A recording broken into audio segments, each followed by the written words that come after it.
Hey guys, just want to say thanks for tuning in today. Smash that subscribe button if you're new here, and as always, please like this video if you enjoy the stories. Now, let's get into the stories.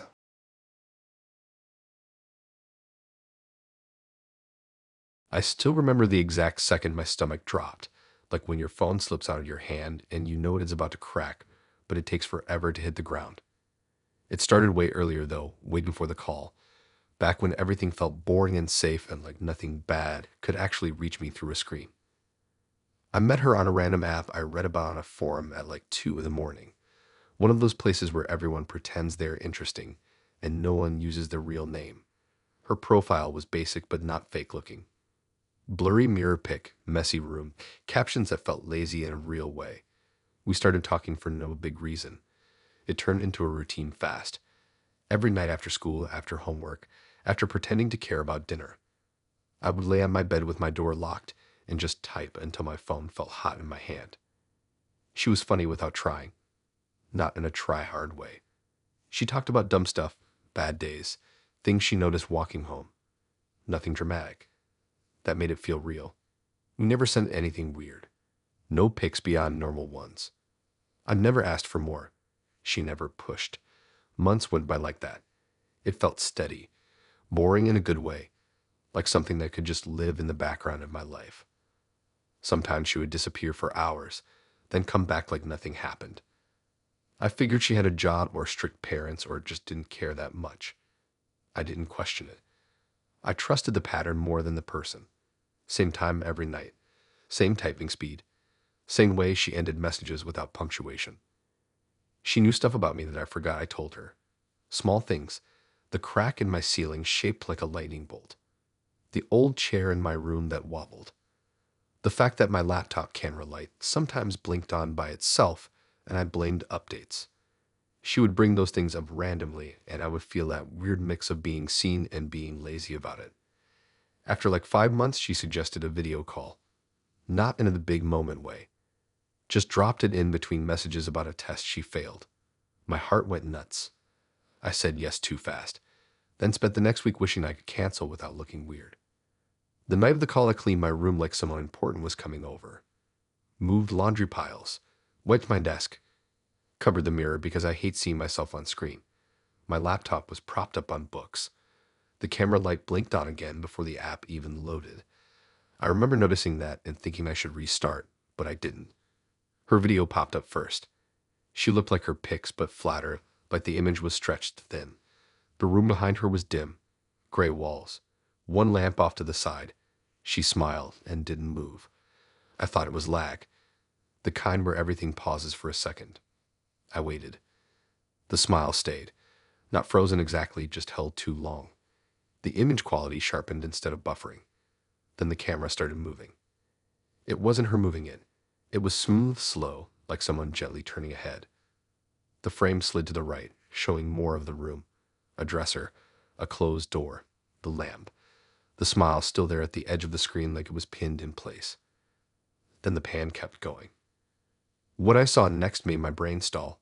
My first thought was that it was a joke, some filter, some prank video, because sitting behind her in the center of the frame was me.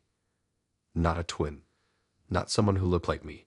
It was my room, my chair, my hoodie, my exact posture when I slouched forward staring at the screen, my face half lit by a laptop glow.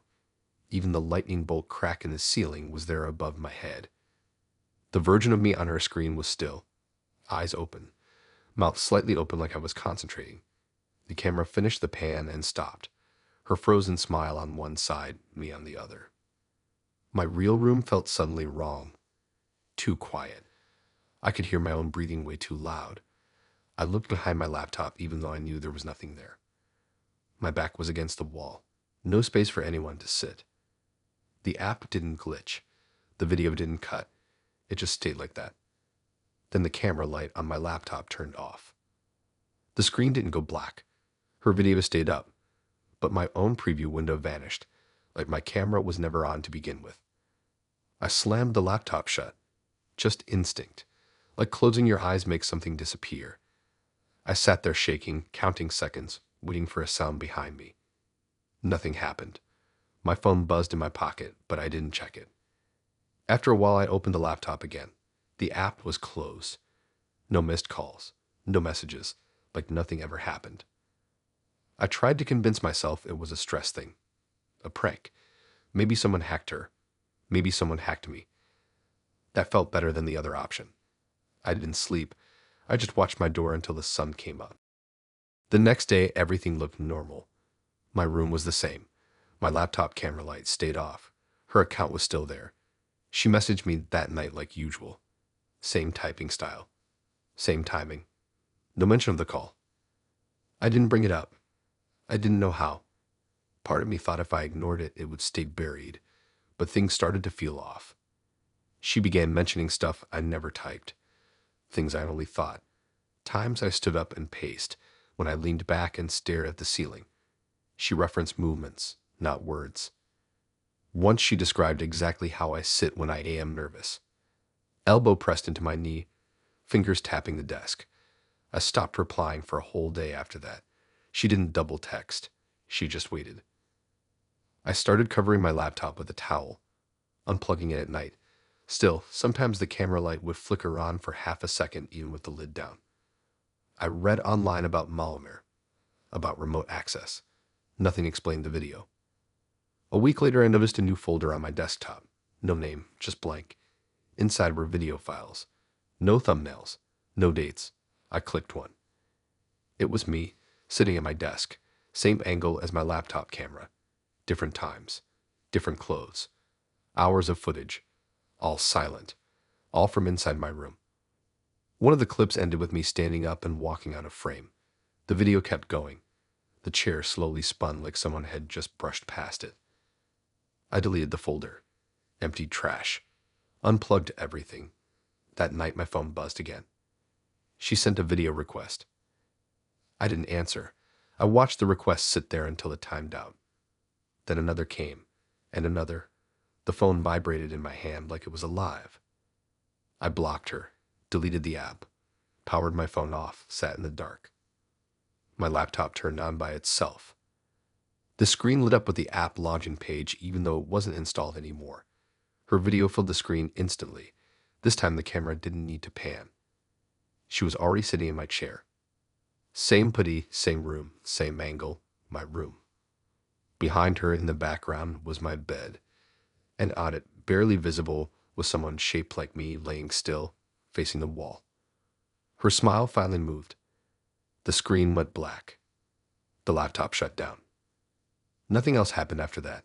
No police. No missing person posters. No big ending. I am still here. I live in the same room.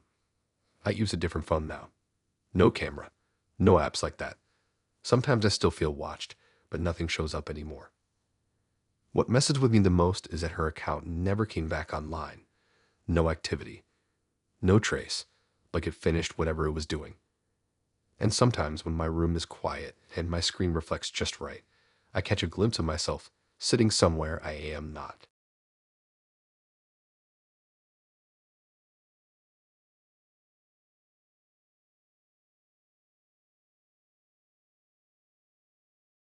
The first thing that hooked me was the voice. Not the profile pic, not the bio, not the timing. It was the way his voice notes slid into my nights like they already belonged there. I still remember the first one. I was laying on my floor staring at the fan spin, phone face down, not really caring. When I flipped it over and hit play, I sat up without meaning to. My room felt different after that, like something had been added to it without asking. We met on a regular app, nothing sketchy. His pictures looked normal. Messy hair, tired eyes, plain background. Nothing screamed fake. We talked like everyone else does at first. Short messages, jokes that barely landed, complaining about school and work and being bored.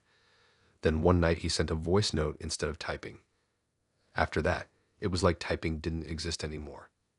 He sent them every night, always late, always around the same time. I would be half asleep when my phone buzzed, and I would roll over and put one earbud in like it was part of my routine. His voice was calm, but low, not in a forced way. It had texture to it. Pauses that felt natural. Breathing you could hear, but not loud. He talked about random stuff. Things he noticed that day. Stuff that didn't matter. It felt personal without being intense. Sometimes he would send long ones, 10 minutes, 15. I would fall asleep to them and wake up with the earbuds still in. Sometimes I would read through our messages the next day just to line up the voice with the words again. It always matched. Same humor, same pacing. It felt consistent in a way that made me stop questioning it. I'd never sent voice notes back. I hate my voice. He said it was fine. He said he liked typing for me. I didn't push it. It worked how it was. After a couple months, I started noticing weird details. Nothing huge, just small stuff. He would reference things I hadn't typed yet, but was about to.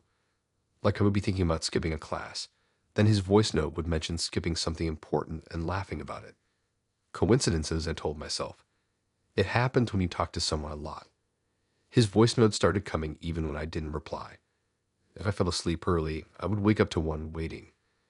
If I was busy all day, there would still be one at night. Always one. Sometimes two. It felt less like a conversation and more like a broadcast meant only for me. He never missed a night. Not once. We finally decided to meet after about 5 months. Not in a dramatic way. Just casual. Public place. A small coffee spot near a bus stop. I picked it because it was always busy and smelled like burned beans. Safe enough. I got there early and sat near the window. My phone was in my hand, screen off like I needed it for balance. When he walked in, I recognized him immediately from his pictures. Same face, same build, same jacket. Nothing was off visually. That actually made me relax a little. He sat across from me. The moment he opened his mouth, everything fell apart. The voice was wrong. Not slightly different. Not deeper or higher because of nerves. Completely wrong. It was sharper, faster, like it belonged to someone else entirely. My brain stalled trying to connect it to the voice I had fallen asleep to for months, and it just wouldn't stick. It felt like watching a badly dubbed movie where the lips move but the sound doesn't match. I froze, my body went still before my thoughts caught up. He kept talking, clearly unaware that anything was wrong.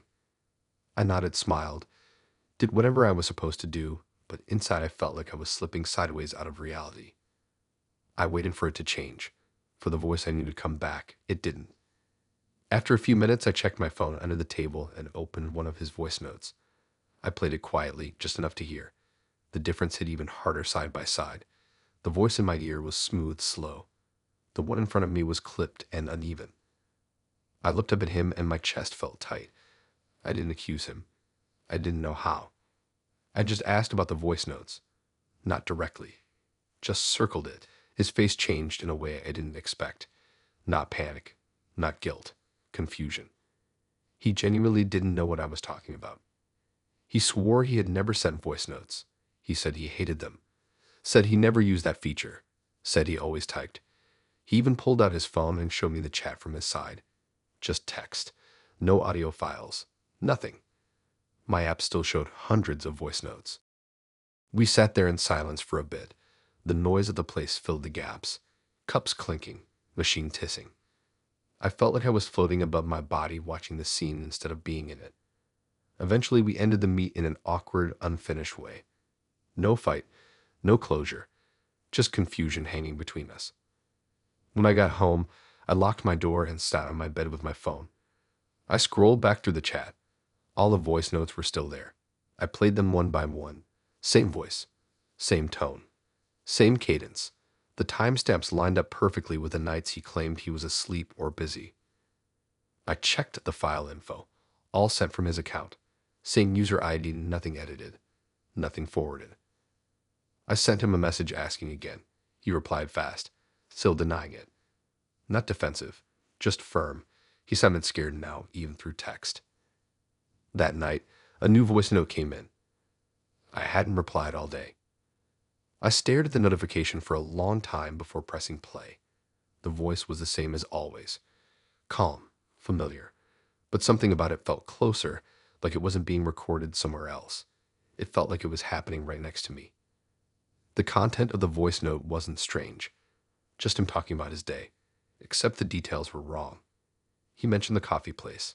Mentioned the chair near the window. Mentioned the way I kept tapping my phone against my leg. I hadn't told anyone that. I unplugged my earbuds and listened to the rest out loud. My room felt smaller with the sound filling it. I checked my window, my closet, behind my door. Nothing. Over the next week, the voice notes kept coming. Every night. Even after I stopped replying completely. Even after I blocked him. They came from different accounts with the same voice.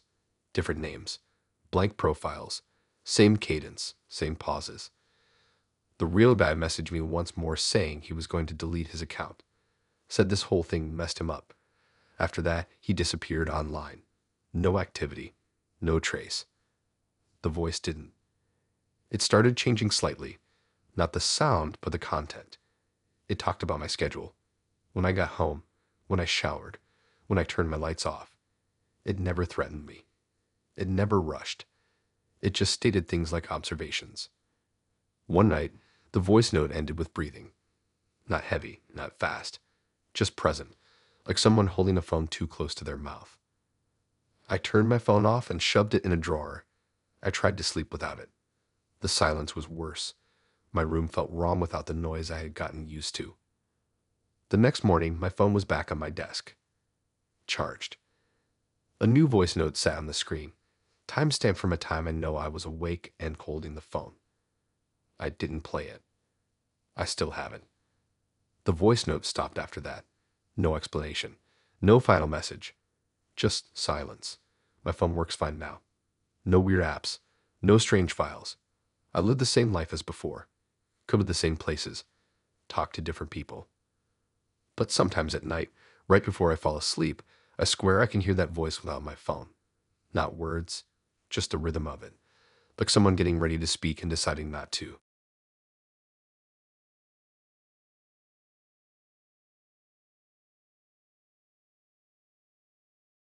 I didn't notice anything was wrong at first because nothing ever starts wrong. It starts normal, boring even, the kind of boring that makes you comfortable enough to stop paying attention. I was scrolling in bed one night, half watching some dumb video, half replying to messages, when her account popped up. No flashy pics, no filters, just a girl sitting on the floor of what looked like a bedroom with plain walls and bad lighting. It felt low effort in a way that felt real. We mashed and talked the same way you talk to anyone when you are not expecting anything. Jokes that went nowhere, random observations, sending screenshots of dumb stuff. She typed fast, always replied right away.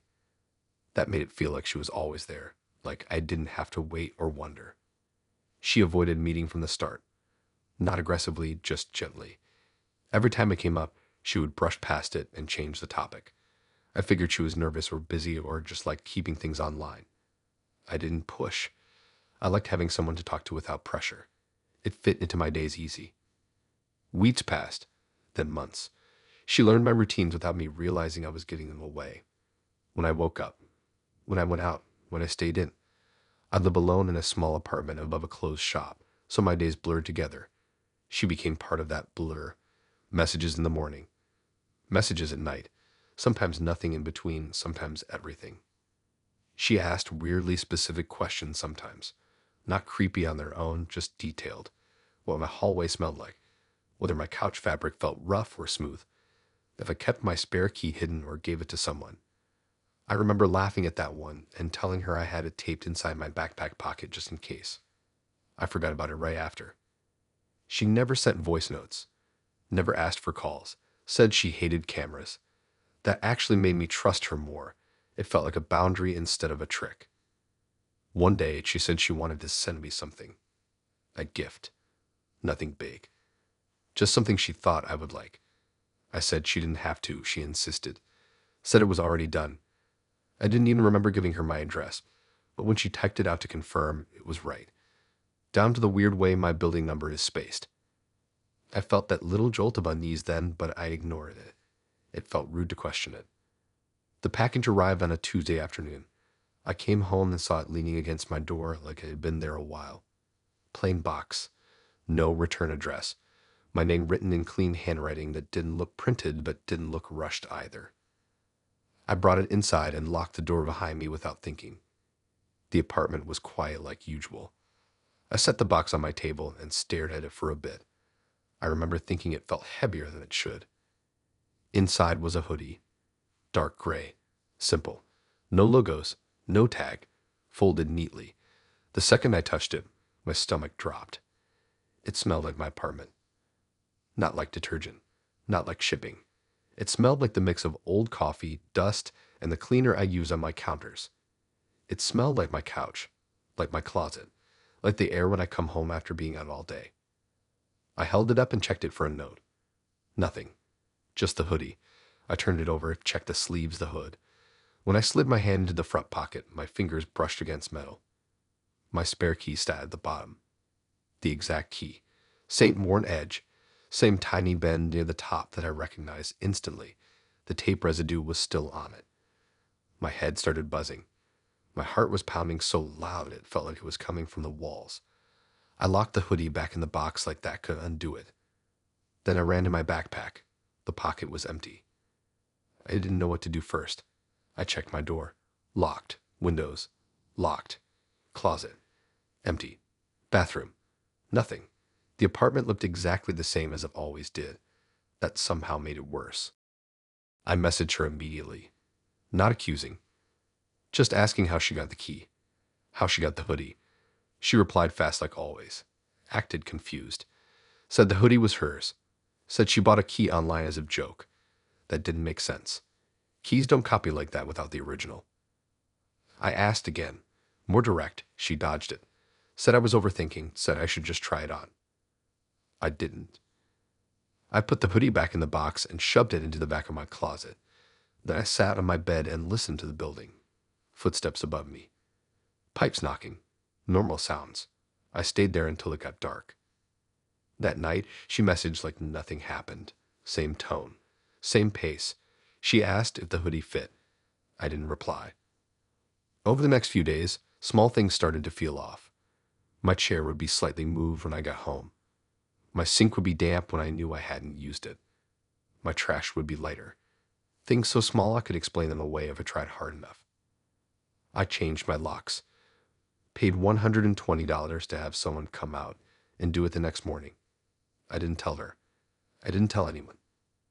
The night after the locks were changed, she sent a message saying the hoodie smelled better now. I froze. I stared at the screen until my eyes burned. I hadn't mentioned the smell. I hadn't touched it. It was still in the box. I opened my closet.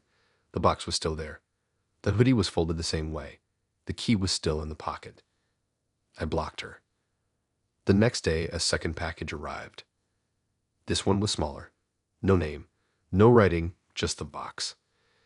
Inside was nothing but a folded piece of paper. On it was a list. Times. Dates. Short notes.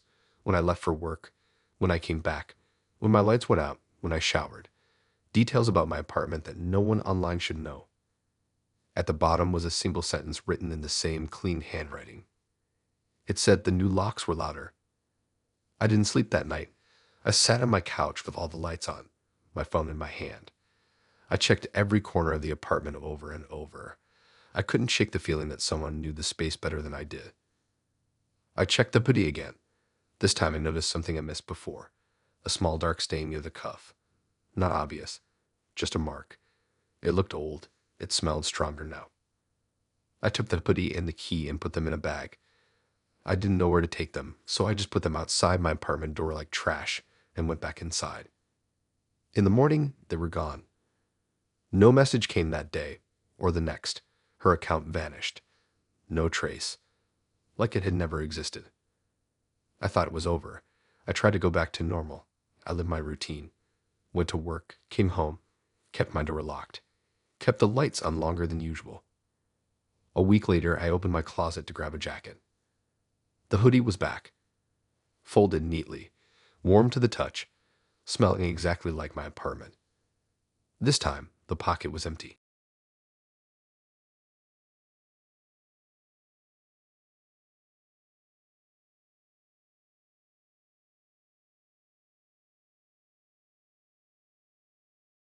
I always thought the internet was where things stayed far away.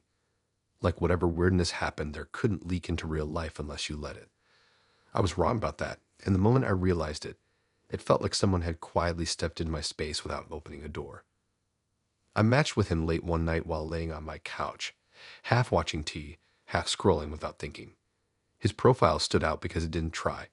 No filters, no dramatic angles, just normal photos.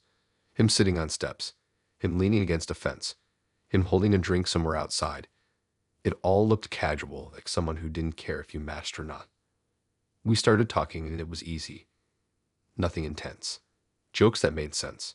Comments that didn't feel copied and pasted. He remembered what I told him. Little stuff, like which corner store I liked better and how I hated the hill near my place. I didn't even notice how specific that was at first. His pictures kept popping up naturally in the chat, not sent directly, just already on his profile. Every few days I would scroll back and notice one again. The backgrounds felt familiar in a way I couldn't place, like when you recognize a smell but can't name it. After a few weeks, a friend joked about Catfish and told me to reverse image search his pics. Not because anything was wrong, just because that's what people say now. So I did it. I expected to find some random stock photo or an old profile from years ago. Nothing came up. No matches, no similar images, no results at all. It was like the photos didn't exist anywhere else. That should have been reassuring, but instead it bugged me. The internet usually finds something, especially with outdoor photos. I started actually looking at his pictures instead of just scrolling past them. One showed him sitting on a low brick wall. Behind him was a tree with a weird bend in the trunk. Another had him leaning against a chain fence with a mural barely visible in the background. Another showed a sidewalk with cracked concrete and a storm drain near his foot. My stomach dropped slowly as it clicked. Every single photo was taken inside my neighborhood. Not nearby, not similar, actually inside it. The bed tree was 2 blocks from my apartment. The mural was behind the closed laundromat on the corner. The cracked sidewalk was right outside the bus stop I use almost every day. The angles were specific, not tourist spots, not obvious landmarks, places you only notice if you walk past them a lot. I pulled up maps, Street View, compared everything. It matched perfectly. I didn't tell him right away. I wanted to be sure. I went for a walk the next day and stood in the exact spots from his pictures. The same shadows lined up, the same chipped paint, the same little details you don't think about until you see them frozen in a photo. None of the pictures showed my building directly, but they circled it, like a loose ring, close enough to feel intentional. I checked the timestamps. Some were recent. Like days ago. One was from the night before we matched. I went back to the chat and read through everything again. Suddenly, his comments hit different. The way he talked about liking quiet streets. The way he mentioned the bus being late near me. The way he asked which hours my block felt busiest. I asked him casually where he lived. He said a different area across town, not even close. I asked what brought him to my side of the city so often. He said he liked walking, said he took long routes. Nothing weird in the words themselves, but it didn't sit right anymore. I tried to find him online. Nothing. No tagged photos. No friends. No comments. His account felt sealed off except for me. Over the next few days, his photos updated. New ones. Always outdoors. Always somewhere I recognized. One showed him sitting on the steps of the small library near me. Another had him standing near the alley behind my building. Not inside it, but close enough that I could see the same dumpsters. I stopped replying as much. I said I was busy. He didn't push, just kept being there, calm, patient, like he wasn't worried I would disappear.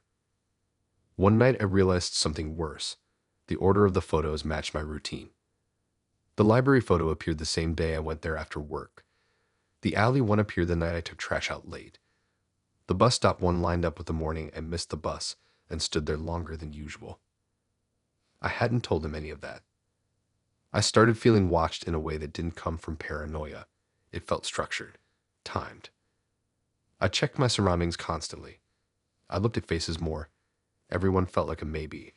I changed my route home. The next day, a new photo appeared from that route. It hit me then that the photos weren't just in my neighborhood. They were following me. I finally confronted him. Not aggressively, just asking why all his pictures were from where I live. He acted surprised, said it was a coincidence, said neighborhoods look the same. He sent a laughing emoji like that settled it. That night, a new photo appeared. It was taken from across the street from my building.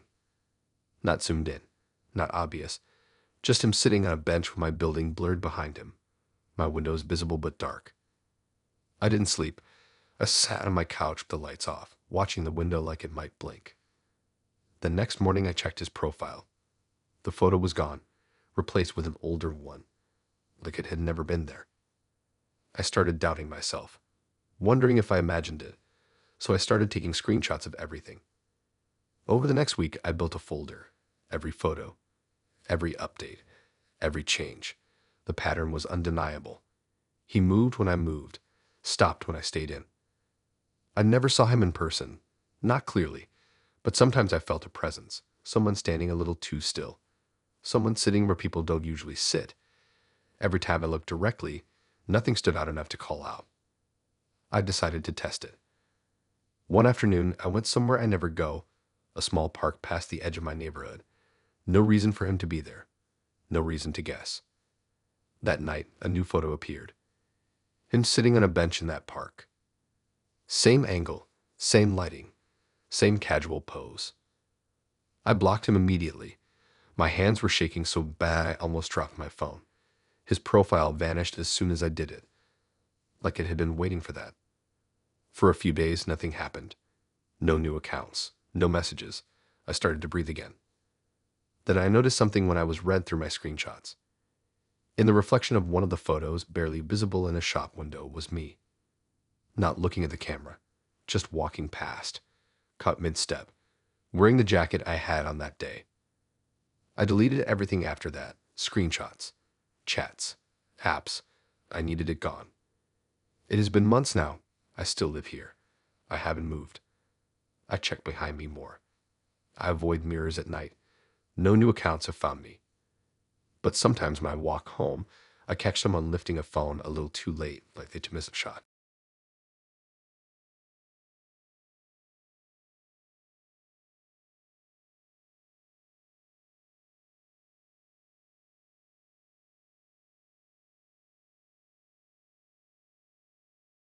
I always thought getting catfished would feel dramatic, like some big reveal moment where everything clicks at once. For me, it was slower and way worse, like watching something rot in real time while everyone else insists it smells fine. I met her during a boring week where nothing was happening. Same routine every day. Wake up late, scroll too long, go out only when I had to. She popped up on my feed with a profile that felt unfinished, like she didn't care enough to polish it. That made it feel real. We started talking and it didn't feel forced. She wasn't trying to impress me. She just talked like someone who was already comfortable. We messaged constantly. Not in a clingy way, just steady. She remembered stuff. Brought up things I forgot I mentioned. I liked that. It made me feel like I mattered without trying too hard. She never asked for pics, never pushed for calls. That actually made me trust her more. It felt chill. After a while, I noticed small things that didn't line up. Her stories would change slightly. Not huge lies, just details shifting. Where she worked, how many siblings she had. Nothing that screamed fake, but enough to make me start paying attention. I didn't call her out right away. I wanted to be sure. I read back through our messages late one night, scrolling way up to the beginning. The tone was the same, but some answers didn't connect anymore. Like she was building on a version of herself that kept changing. I finally asked for a video call. She dodged it. Said she hated cameras. Said it gave her anxiety. I didn't push, but the doubt stuck. Then a weird thing happened. One of my friends asked why I was messaging her friend on an app I don't even use. I laughed it off at first, thinking it was a joke or confusion. Then she sent a screenshot. It was my profile. My username, my picture, my bio, and messages sent from it that I never wrote. The messages sounded like me but off, like someone trying to copy my style but missing the rhythm. Jokes I would never make, compliments I wouldn't say. The timestamps were late at night when I was asleep. I checked my account immediately. Nothing looked wrong. No sent messages, no notifications, nothing. I brushed it off as a glitch. Apps messed up. Screenshots can be fake. I told myself that and tried to move on. But then it happened again. Another person messaged me asking why I ghosted them after saying I would keep talking. I asked for proof. They sent screenshots too. Different app. Same thing. My account. Messages I never sent. That's when I confronted her. Not angry, just direct. I told her I thought she wasn't who she said she was. I said I felt like something was off. I expected denial, excuses, blocking. Instead, she sent screenshots. Dozens of them. Screenshots of my account messaging other women. Long conversations, flirty comments, inside jokes, all things I never typed. Some of them were sent while I was talking to her. Overlapping timestamps. She didn't accuse me. She didn't get mad. She just sent them calmly like evidence. My hands were shaking so bad I had to set my phone down. My brain couldn't keep up. I checked the details. Profile picture matched mine exactly. Even the cropped version I used only on one app. Same bio, same spelling mistakes. Some of the messages referenced things only I should know. Stuff I talked about with her. Stuff I mentioned once and forgot. It felt like someone was wearing my personality and trying it out on strangers. I checked my account settings. No suspicious logins. No alerts. No emails. Nothing. I changed my password, then changed it again.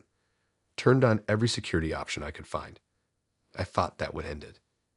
It didn't. The screenshots kept coming. Not from her this time, from random people, confused, annoyed, hurt, asking why I said things I never said, asking why I disappeared, asking why I lied. My reputation was unraveling in places I didn't even know I existed. I stopped using my accounts, logged out of everything, deleted apps. I tried to disappear digitally. It felt like the only move left. She messaged me again saying it was getting worse. She sent a screenshot of my account arguing with someone, saying stuff I would never say, mean stuff, reckless stuff, the kind of things that stick. I asked her how she got those screenshots so fast. She said people were sending them to her, said they were warning her about me. That's when it hit me. Whoever was doing this wanted to isolate me, burn my name quietly, make sure no one trusted me. I asked her to stop talking to me, not because I was mad at her, but because I didn't know if she was part of it. She agreed easily, too easily. After that, the messages from strangers slowed down, not stopped, just spaced out. Like whoever was behind it got bored or moved on to someone else. I thought it was over. Until I got an email notification saying my account password had been changed. I hadn't used that email in weeks. I logged in and saw a message sitting in my sent folder. It was sent to her. It was written in my tone, my style, my spelling. It said I missed her. I felt sick, not scared exactly, more like hollow, like something had reached into my identity and decided it didn't belong to me anymore. I deleted the email account, wiped my phone, started over with a new number. New usernames, no pictures, no bios, nothing that could connect back. I live quieter now, online and off. I don't talk much. I don't post. I don't flirt. I don't leave trails. Sometimes I still get the feeling that somewhere there is a version of me out there talking to people, building connections, ruining them slowly. And the worst part is knowing that if someone ever confronts that version, it will probably have proof that I did it.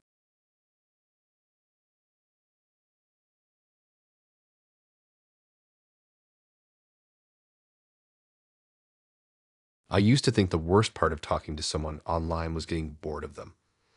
Like one day you just stop replying and that is it. I didn't think it could turn into something that rewired how I look at my own windows. I met him on a regular app during a week where I was barely leaving my place. Rain every day, gray sky, nothing to do. His profile wasn't flashy.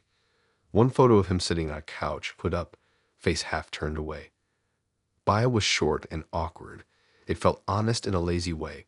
We matched and started talking without any expectations. He was easy to talk to. Not overly smooth, not intense. He would disappear for hours and come back like nothing happened. I liked that. It didn't feel like pressure. We talked about random stuff. TV shows. Bad sleep schedules. How being inside too much messes with your head. He mentioned anxiety early on, not dramatically, just like it was a fact about him. Pretty quickly, he said he couldn't FaceTime. Cameras made him panic. Even voice calls were hard sometimes. I didn't question it. A lot of people say that now. It felt believable. We stuck to typing and sending photos now and then. Always normal stuff. His room, his hands, his coffee on a messy table. Weeks passed and it settled into a routine. I would get home, kick my shoes off, sit on my bed, and there would be messages waiting. Sometimes he would comment on the weather before I mentioned it. Sometimes he would ask if I was home yet right when I unlocked my door. I thought it was coincidence. Patterns feel deeper when you look back. He asked a lot about my apartment. Not the address, just the feel of it. Which window I liked better. Whether my curtains were thick or thin. If my place felt quiet at night. I remember telling him my bedroom window faced the street, and I liked watching cars pass when I couldn't sleep. One night he sent a photo of this view. Just a dark street and a single streetlight. He said it helped him calm down. I sent one back from my window. Blurry lights, nothing clear. It felt harmless. After that, he started sending more photos. Not selfies, just random shots. Sidewalks, fences, the corner of a building. They felt disconnected, like he was killing time. I didn't think much of it. Then there were little comments that made my stomach dip, like mentioning a car alarm that had gone off near me, or saying it looked cold outside my window, things I hadn't said yet. I told myself I was reading too much into it. Anxiety does that. It makes patterns out of nothing. The night everything broke, I was sitting on my bed with the lights off, scrolling through my phone. My window was open a crack. I could hear traffic. He was messaging like normal. Nothing weird.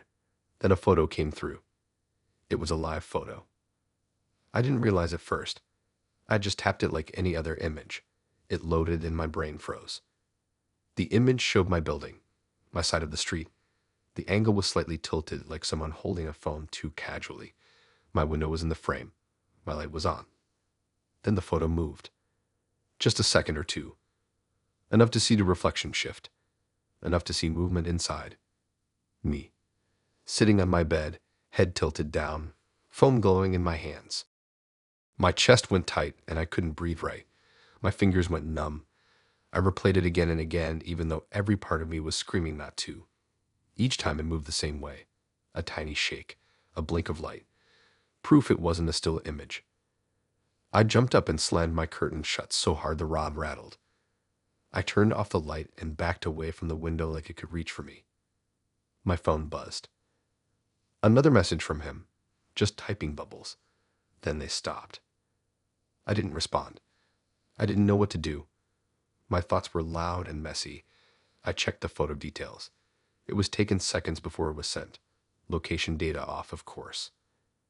I went to my door and locked it even though it already was. Then I checked it again. I checked the chain. I checked the bathroom window even though it doesn't face the street. Everything felt flimsy. I messaged him asking where he took the photo from. I tried to sound calm. He replied like nothing was wrong. Said it was an accident. Said he meant to send something else. Said he didn't realize it was live. That didn't explain why he was outside my building. I asked again, more directly. The typing bubbles appeared and disappeared. Appeared and disappeared. Then nothing. I didn't sleep. I sat on my couch with the lights on until morning. Every car that passed made my heart jump. Every shadow felt like someone stopping. In the daylight it felt unreal, like maybe I imagined it, like maybe it wasn't my window. But I knew it was. The crack in the sidewalk, the sticker on the signpost, the angle of the fire escape. I checked his profile, still there, still normal. I scrolled through our chat looking for signs I missed. There were so many questions, comments, timing that lined up too well. I blocked him. 10 minutes later, I got a notification from a different account. No photo, no bio. Just a message saying he didn't mean to scare me. Saying anxiety made him do dumb things. Saying he just wanted to feel close without being seen. I didn't reply. I called a friend and had them stay on the phone with me while I packed a bag. I left my apartment for a few days. Stayed somewhere else. I told myself it would be fine after some distance. When I came back, everything looked the same. No broken locks. No signs of anyone inside. My place felt untouched. That night, my phone buzzed again. A new live photo. This one was taken from inside the hallway of my building. Angled toward my door. My door. The photo barely moved, just enough to catch the flicker of the hallway light. I didn't wait. I called building management the next morning, changed my locks, paid $200. I didn't have to get it done fast. I bought thicker curtains. I stopped sitting in the dark. The messages stopped after that. No new accounts. No photos. Silence. Weeks passed, then months. I almost convinced myself it was over. Last night, I was reading on my couch when my phone lit up with a notification from my photo app. A memory, it said. It was the live photo he sent. The one of my window. I don't remember saving it. When it played, I noticed something I missed before.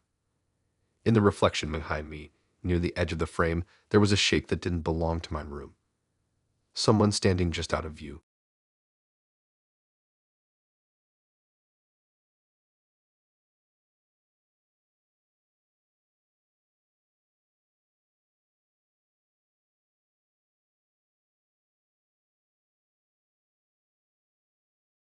The thing that messes with me the most isn't what she sent me. It's how normal everything felt before that, like my life was being gently mapped out, while I thought I was just talking to someone who cared. Nothing jumped out. Nothing screamed danger. It felt like one of those late night conversations that go deeper because you are tired and bored and honest by accident. I met her during a stretch where I was spending too much time alone. Not in a dramatic way, just long evenings, same routines, too much thinking. Her profile showed up like any other. Plain photo, neutral smile. Nothing that tried to grab attention. We matched and started talking without expectations. It felt easy from the first day. She asked questions right away, but not the creepy kind, more like thoughtful ones. Stuff about childhood memories, what moments stuck with me, when I felt proud of myself, when I felt like I messed up. She framed it like curiosity, like she was trying to understand how people became who they are. I liked that someone wanted to know. Every night the questions got a little deeper. Not faster, just deeper. She didn't rush. She would wait until I answered fully, then ask something that built on it, like she was stacking blocks carefully. I told her things I hadn't said out loud in years. Dumb regrets. Moments I replayed alone. Choices I wondered about. She never judged. Never reacted big. Just acknowledged and moved on. It felt safe. She asked about my family. Not names, just dynamics. Who I felt closest to. Who stressed me out. She asked about school. Jobs I thought about. Times I almost quit something. She asked about health in vague ways. Sleep habits. Stress. What I do when I can't shut my brain off. It felt like talking to someone who actually listened instead of waiting to reply. Sometimes she would summarize things back to me in her own words. Not copying, just reflecting. It made me feel understood. I read those messages back later and felt weirdly seen. After a few weeks, she started asking hypothetical questions. What I would do if I had unlimited time. Where I would live if money wasn't an issue. Which version of myself I thought would be happiest. It felt like philosophy, not planning. She never sent voice notes. Never asked for calls. Always typing, always calm. She said she preferred clarity over noise. That stuck with me. One night she asked me to walk her through my average day in detail. Not just big stuff. Everything. When I wake up, what I eat, how long I stare at my phone before getting up, what I notice on my way out. I remember thinking it was oddly specific, but I answered anyway. It felt harmless. Everyone has routines.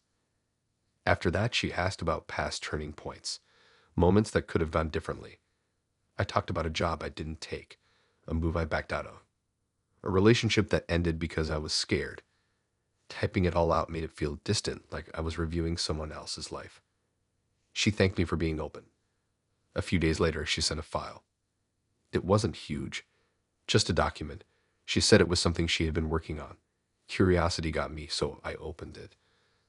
The type at the top made my stomach drop.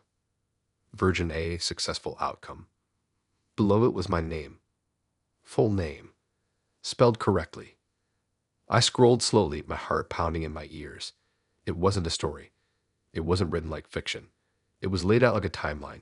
Dates, ages, locations, decisions. It started with my childhood, stuff I had mentioned casually but organized cleanly. Then my teen years, moments I had told her about but framed as data points.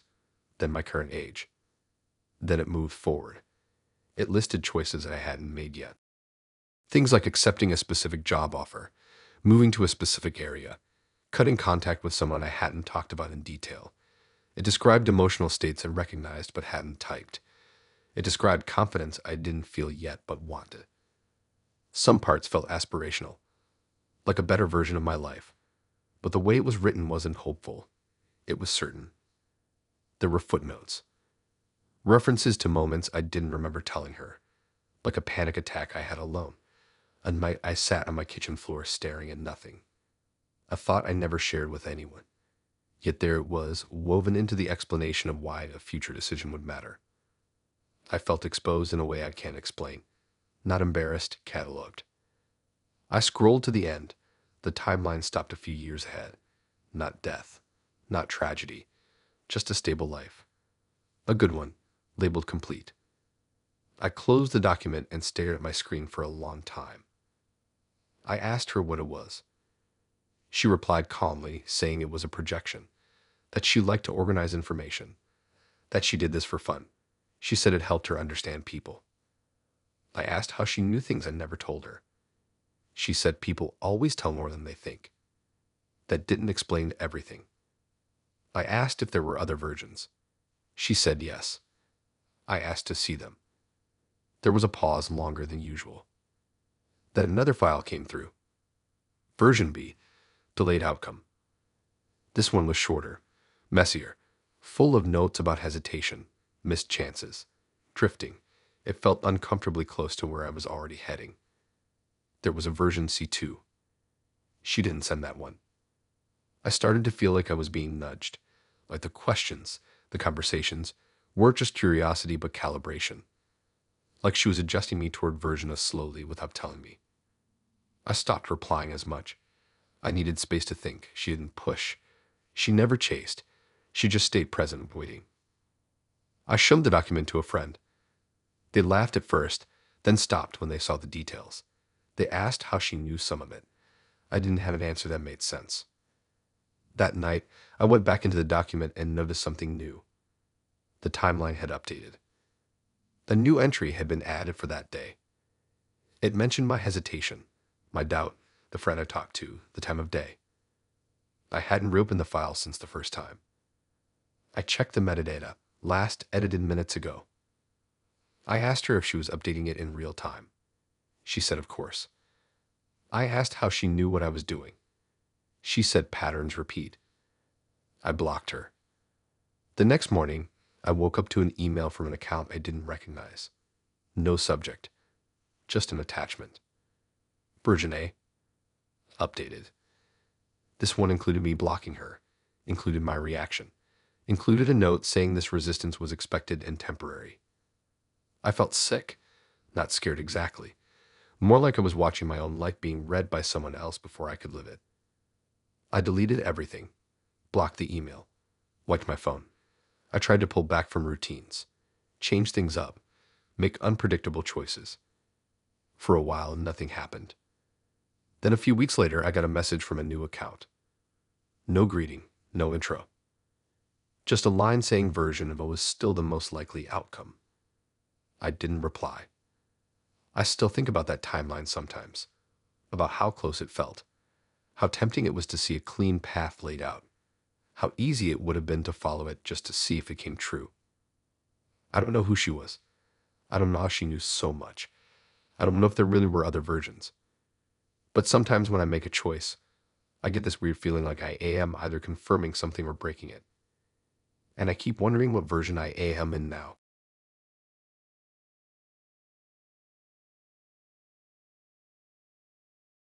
I didn't go looking for his real profile because I was suspicious at first. It was more boredom than anything, that late night kind where your brain starts poking at things just to stay awake. I had been talking to him for a while by then, long enough that he felt familiar, like part of my routine instead of someone new. Nothing dramatic happened at the start. That is what makes this worse to think about. We met online like everyone does now. His profile looked unfinished in a normal way. A few photos, nothing flashy. Captions that felt lazy but honest. He didn't overshare. He didn't love bomb. He didn't disappear either. He just existed steadily, which made him feel safe without trying. We talked almost every day, not constantly, just enough. He remembered details, stuff I forgot to mention, like the cracked tile in my kitchen or how I always forget to charge my phone. It felt flattering. I didn't question it. The first thing that felt off was how he talked about shared memories that I didn't remember creating with him. Not big ones. Tiny things. Like a joke he said we laughed about days ago that I didn't recall. Or a comment about a photo he swore I sent that I couldn't find in the chat. I blamed it on bad memory. I am bad with timelines. He never pushed to meet. Never asked for calls. Said he liked keeping things simple. That fit my mood at the time. I live alone, I keep to myself, and I liked having something low effort. I noticed one of his photos had a tag I didn't recognize. Not a person, a location. It wasn't obvious, just a faint label. Curiosity kicked in.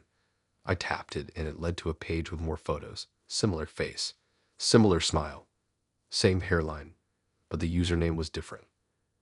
This profile looked more real. Older posts. Comments from friends. Tagged photos going back years. It looked lived in. I stared at it for a long time. The photos matched him exactly. Same scar near the eyebrow. Same dimple. Same way he tilted his head slightly left in selfies. This wasn't a stolen face. It was him. But the vibe was wrong. This version of him posted differently. Jokes I didn't recognize. Interests he never mentioned. Friends he never talked about. It felt like two overlapping people wearing the same skin. I scrolled until my thumb hurt. Then I noticed something that made my chest tighten. He had posted a photo from a place I recognized. Not a landmark. Just a corner store near me. Nothing tagged. No caption. Just a picture of a drink on a counter I had stood at 100 times. The date was recent. Like days ago. I hadn't told him where I live exactly. I told myself it was coincidence. Cities overlap. People move around. But that explanation felt thin even as I thought it. After sitting with it for an hour, I did something I probably shouldn't have. I messaged the real profile. I didn't accuse. I didn't confront. I just said hi and asked if he was the same person I had been talking to somewhere else. The reply came instantly. No pause, no confusion. He asked why I was pretending not to know him. My stomach dropped so fast it felt like my body lagged behind my brain. I stared at the screen, waiting for the message to change, like maybe I read it wrong. He followed it with more messages, still instant, still calm. He referenced conversations we never had on that platform. Inside jokes, shared thoughts, things he should not have known if this was the first time we talked there. I checked the username again. Different. Definitely different. I asked how he knew me. He replied that we had been talking for a long time, that I had just started acting strange recently, that I like to do this sometimes. Sometimes. I asked him what that meant. He said I would disappear and come back acting like things were new, like I forgot parts of him, like I forgot us. He said he was used to it now. My hands were shaking so hard I had to set the phone down. My heart was pounding in my ears. I felt dizzy, like I stood up too fast. I went back to the original account and checked our chat. Everything was still there. The tone was the same as always. Nothing hinted at this other version of events. I went back to the real profile messages. More had come in. He was asking if I was okay, saying I seemed distant tonight, saying he hoped I wasn't doing that thing again. I asked what thing. He said pretending we never talked. I asked him to tell me something only I would know. He sent details that made my skin crawl. Things I never typed anywhere. Moments I remembered thinking alone.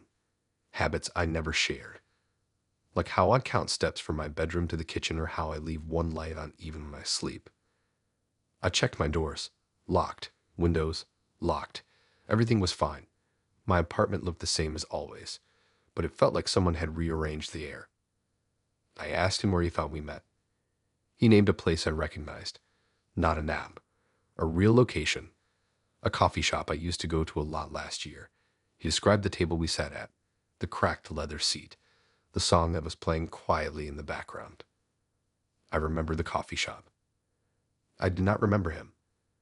I scrolled back on his profile, farther, months back, then years. I found a photo of him sitting in that exact coffee shop. Same table, same seat. The date lined up with a period in my life that feels blurry when I think about it. My chest felt tight. My thoughts started looping. I tried to ground myself. Tried to focus on what I knew was real. My phone in my hand. My apartment. The hum of the fridge. He sent another message saying he missed when things were simpler between us, saying he hoped I would remember soon. I asked him to send a photo right now. He sent one immediately. It was of his phone screen. On it was our chat. Not the one I was looking at. A different one. My name, my photo. Messages sent from me that I never wrote. Long conversations. Voice notes I never recorded. Photos I never took. The timestamps spanned months. He said this was our real chat, that the other account was just a place I'd like to talk when I was in one of my moods, that I made it so I could start fresh without losing him. None of that made sense. I blocked both accounts. I didn't hesitate. My hands were shaking, but I did it anyway. I turned my phone off and sat in silence. I didn't sleep. In the morning, my phone turned back on by itself. No notifications, no messages, nothing. For a few days, nothing happened. I started to breathe again. I told myself it was just a really elaborate trick, someone messing with me. Coincidence piled on coincidence. Then I got a friend request. His real profile. I hadn't unblocked him. The request message said he was worried, said I had done this before, said he would wait. I didn't respond. Later that day, I checked my photo app and saw a memory notification, a photo from last year. It was me sitting in a coffee shop. Across from me, reflected faintly in the window, was him. I don't remember taking that photo. I don't remember that day. But the date lined up perfectly with his timeline. I deleted the photo, deleted the app, deleted the account I could access. I tried to erase everything. Weeks have passed. I live my life. I go to work. I come home. I avoid that coffee shop now. Sometimes I get the feeling I am forgetting something important, not a fact, a person, like a blank spot where a face should be. And sometimes when my phone buzzes with a notification preview before I can stop it, I see his name and a message asking if I am done pretending yet.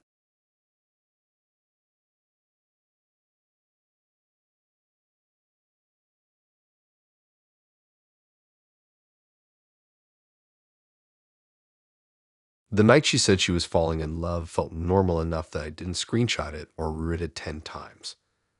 That alone should tell you how calm everything was before it went wrong. There was no rush, no intensity, no dramatic build. It slid into my life quietly, like background noise you only notice when it stops. We met on a slow app I barely checked. Her profile didn't try to be cute. No filters, no fake confidence. Just a couple photos and a bio that sounded like someone who typed once and never looked back. I liked that. It felt unpolished in a real way. Our conversation started small. Routines, food preferences, dumb opinions. Then they stretched out naturally like neither of us was pulling harder than the other. She asked questions that felt thoughtful but not invasive. What stresses me out? How I usually feel at night, whether I think about the future or avoid it. Nothing I hadn't answered before for other people. She remembered things that stood out. Not just big stuff, but weird details. Like how I always feel worse on Sundays or how I keep a glass of water by my bed and forget to drink it. It made me feel noticed without feeling trapped. After a few weeks, she started talking more about feelings. Not pushing them onto me, just sharing hers. Saying she felt safe. Saying she liked how my brain worked. It felt flattering but not overwhelming. I didn't pull away. She never wanted to meet. She said timing was bad. Life stuff. Health stuff she kept vague. I didn't press. I wasn't desperate to turn it into something physical. I liked the pace. One night she sent a longer message than usual. Not a ramble, just steady. She said she thought she was falling in love with me. Not in a dramatic way. More like she had come to a conclusion and was letting me know. I didn't respond right away. Not because I was scared, but because I wanted to think. I paced my apartment, sat on the floor, stared at my phone. It felt heavy in a way I couldn't place. Before I replied, another message came through. It was an attachment, a PAF. The file name included my last name. My chest tightened instantly. I opened it without thinking, like my hands moved before my brain caught up. It was hospital discharge papers. Real ones, formatted cleanly. Logos, fine print. Sections laid out exactly how I had seen before when family members went through stuff. It wasn't a screenshot. It was the actual document. My name was filled in. Full name. Correct spelling. Date of birth. Address. Even my emergency contact was listed, and it was accurate. The discharge date was blank. The diagnosis section was filled with something vague but serious enough to make my stomach drop. Nothing graphic, just clinical language that made my head buzz. I scrolled slowly, my hands shaking. The admitting hospital was in my city, not across the country. Not generic, one I had driven past 100 times. At the bottom was a note section, typed, calm, stating follow-up care and restrictions. I sat down hard on my couch. My heart was pounding so loud it felt like pressure in my ears. My apartment suddenly felt unfamiliar, like I had stepped into someone else's place.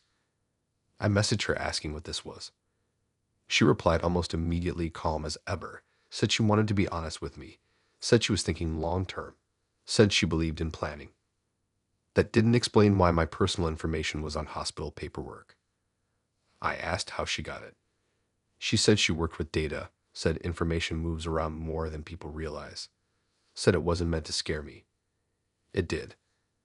I checked the details again, the form number, the formatting. I searched images online. Everything matched exactly. This wasn't something typed up for fun. I called the hospital, waited on hold, gave my name, asked if I had a file there. They didn't find anything active. That should have made me feel better. It didn't. I went back to the document and noticed something I missed before. A section marked previous visits. One was listed. A date from years ago. A day I remembered clearly. I had gone to the ER that night after fainting at work. I was discharged after a few hours. I never told her about that. I rarely tell anyone. The document referenced it accurately. I felt cold all over. I asked her why she sent this to me now. She said because love means preparing for outcomes. Said she didn't want surprises between us. Said she wanted us to be aligned. Aligned with what?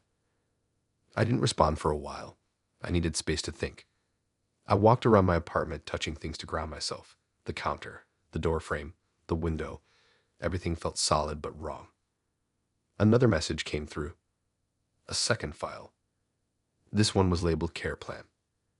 Again, my name, my info, future dates, follow-up appointments that hadn't happened yet. I noticed something else then, the timeline. The dates lined up with things she had asked me weeks earlier. Questions about stress, sleep, headaches, appetite, moments I thought were just late-night talk. She wasn't just asking. She was documenting. I told her to stop, told her this crossed a line, told her I didn't consent to any of this.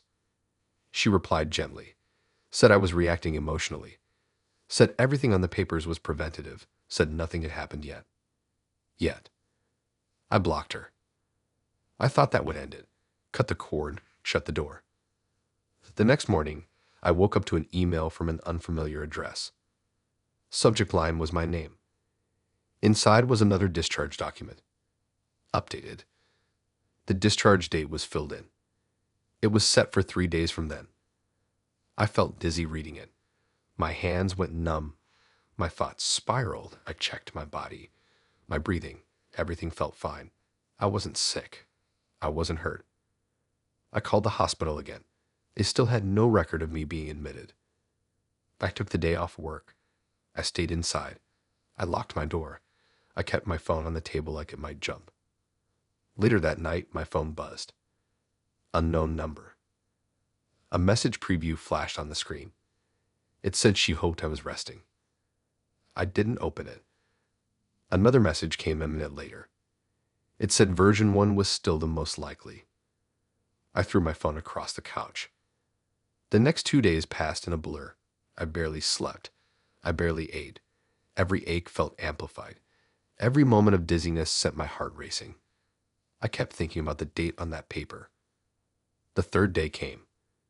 Nothing happened. I didn't end up in a hospital bed. No ambulance. No sudden collapse. The day passed like any other, except I was waiting for something to go wrong every second. That night, I got one last email. No attachment this time. Just a sentence saying the timeline had shifted and adjustments would be made. I changed my number, changed my email, locked down everything. I'd disappeared as much as I could online. Weeks have passed since then. Nothing else has come through. But sometimes when I feel tired or off, my mind jumps straight back to that document. The certainty of it, the way my life looks so clean and planned on those pages. I still live in the same place, still wake up in the same bed, still feel like myself. But I can't shake the thought that somewhere there is an updated version of my discharge papers with a new date already filled in.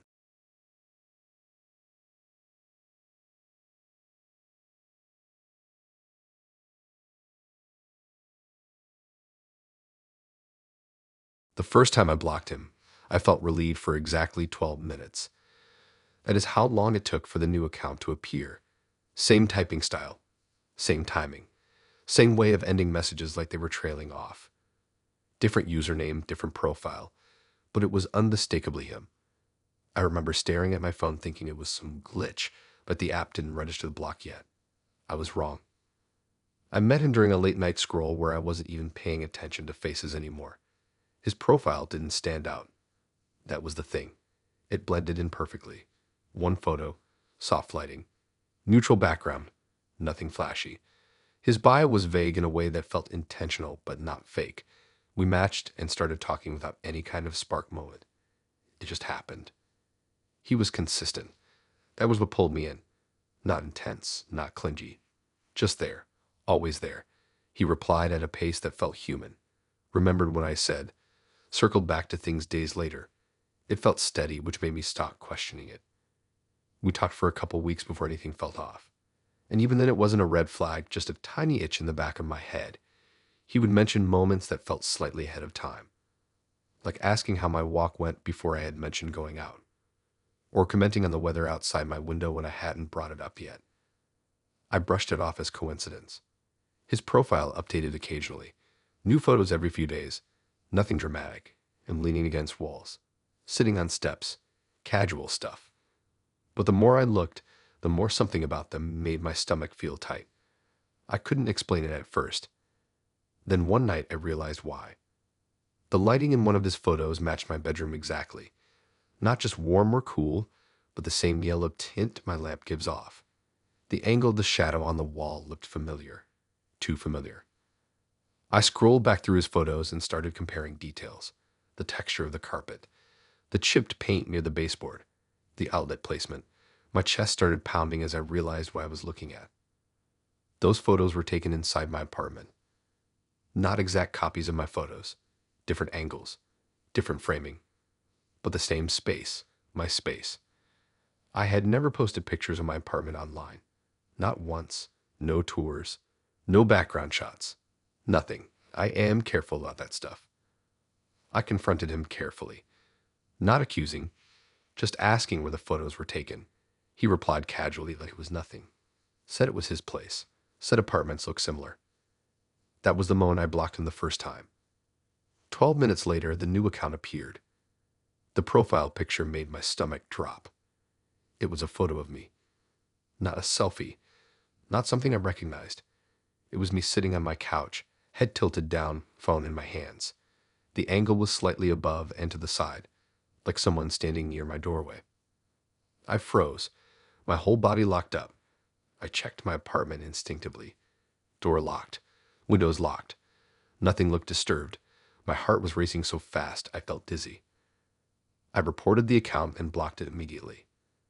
5 minutes later, another one appeared. This time the photo was of my kitchen. Empty. Lights off. Taken from the hallway angle. I blocked it. Another appeared. This one showed my bedroom door slightly open.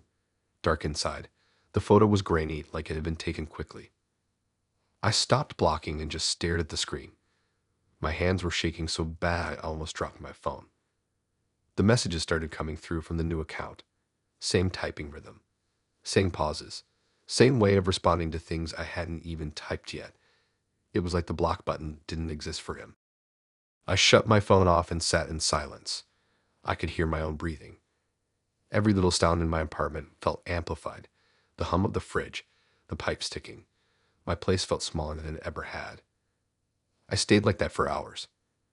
When I turned my phone back on, there were no new notifications. Nothing.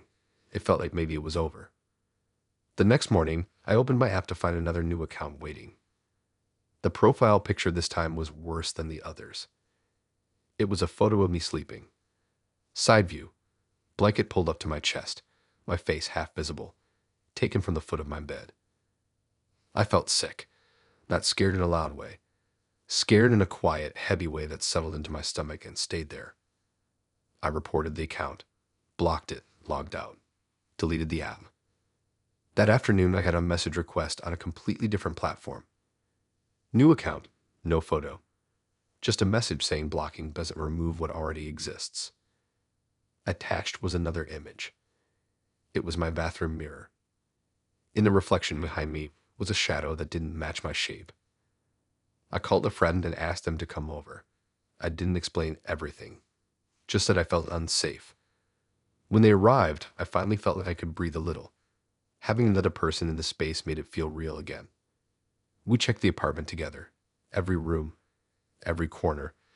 Nothing was out of place. No hidden cameras. No signs of entry. Nothing. That night, my friend stayed over. I barely slept. Every time I closed my eyes, I pictured that photo. The next day, I changed my locks. It cost $180 and I didn't care. I bought new curtains, thicker ones. I covered my laptop camera with tape. I unplugged everything I didn't need. For a couple days, nothing happened. Then the new account started again. Same pattern, different usernames, different platforms. Always using photos I hadn't posted anywhere. Photos of me tying my shoes, standing at my window, opening my fridge, brushing my teeth.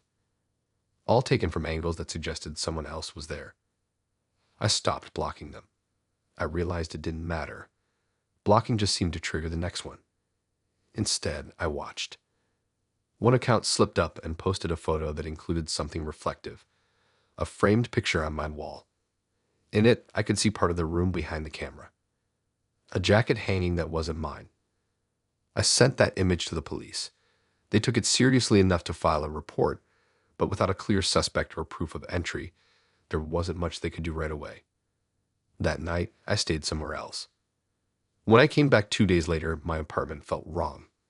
Not trashed, not disturbed, just slightly rearranged. My chair was closer to the wall. My shoes were lined up differently. Small things that felt intentional. On my table was my phone. I know I took it with me. On the screen was a new account profile. The photo was of me standing in my doorway, keys in my hand, taken from inside my apartment. I moved out a week later, packed what I could, left most things behind. I live somewhere else now. Different building, different routine, different accounts, different name online. The messages stopped after I left. No new accounts, no new photos. But sometimes, late at night, I check my camera roll and find an image I don't remember taking. A blurry shot of a hallway. A door that looks familiar. A place I used to live.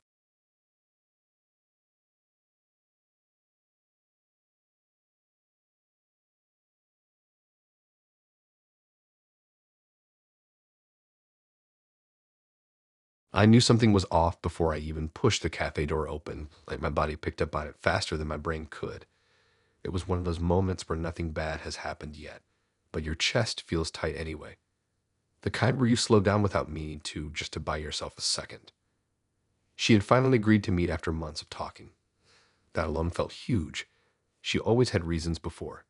Timing issues, bad weeks, sudden plans. Nothing dramatic, just enough to keep things online. I never pushed hard because I didn't want to be that person. Plus, I liked how things were familiar, controlled, safe. When she said yes, it wasn't a big build-up. Just a casual message like she was suggesting a place to eat. She picked the cafe, said it was quiet and neutral and easy to find. I read the message 3 times to make sure I wasn't imagining it. The day of the meet, I got there early. Not because I was nervous, but because I didn't want to rush. The cafe was one of those places with mismatched chairs and chalkboard menus and music low enough to ignore. I chose a table near the window so I could see people coming in. It felt practical. I checked my phone. No new messages. That didn't bother me. She was never babe on constant updates. After about 10 minutes, I noticed the staff glancing at me. Not staring, just looking over more than usual. I told myself it was nothing. Maybe I looked lost. Maybe I looked like I was waiting. Another 5 minutes passed. I ordered a drink just so my hands had something to do. When the person behind the counter brought it over, they hesitated before setting it down.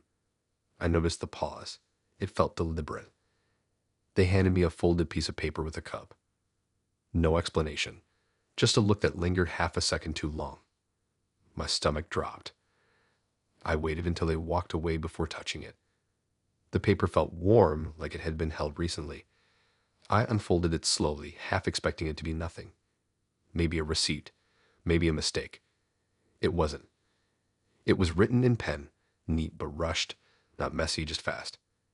It said she had already been there, that she sat at my table, that she left not long ago, that she asked them to give me the note if I showed up alone.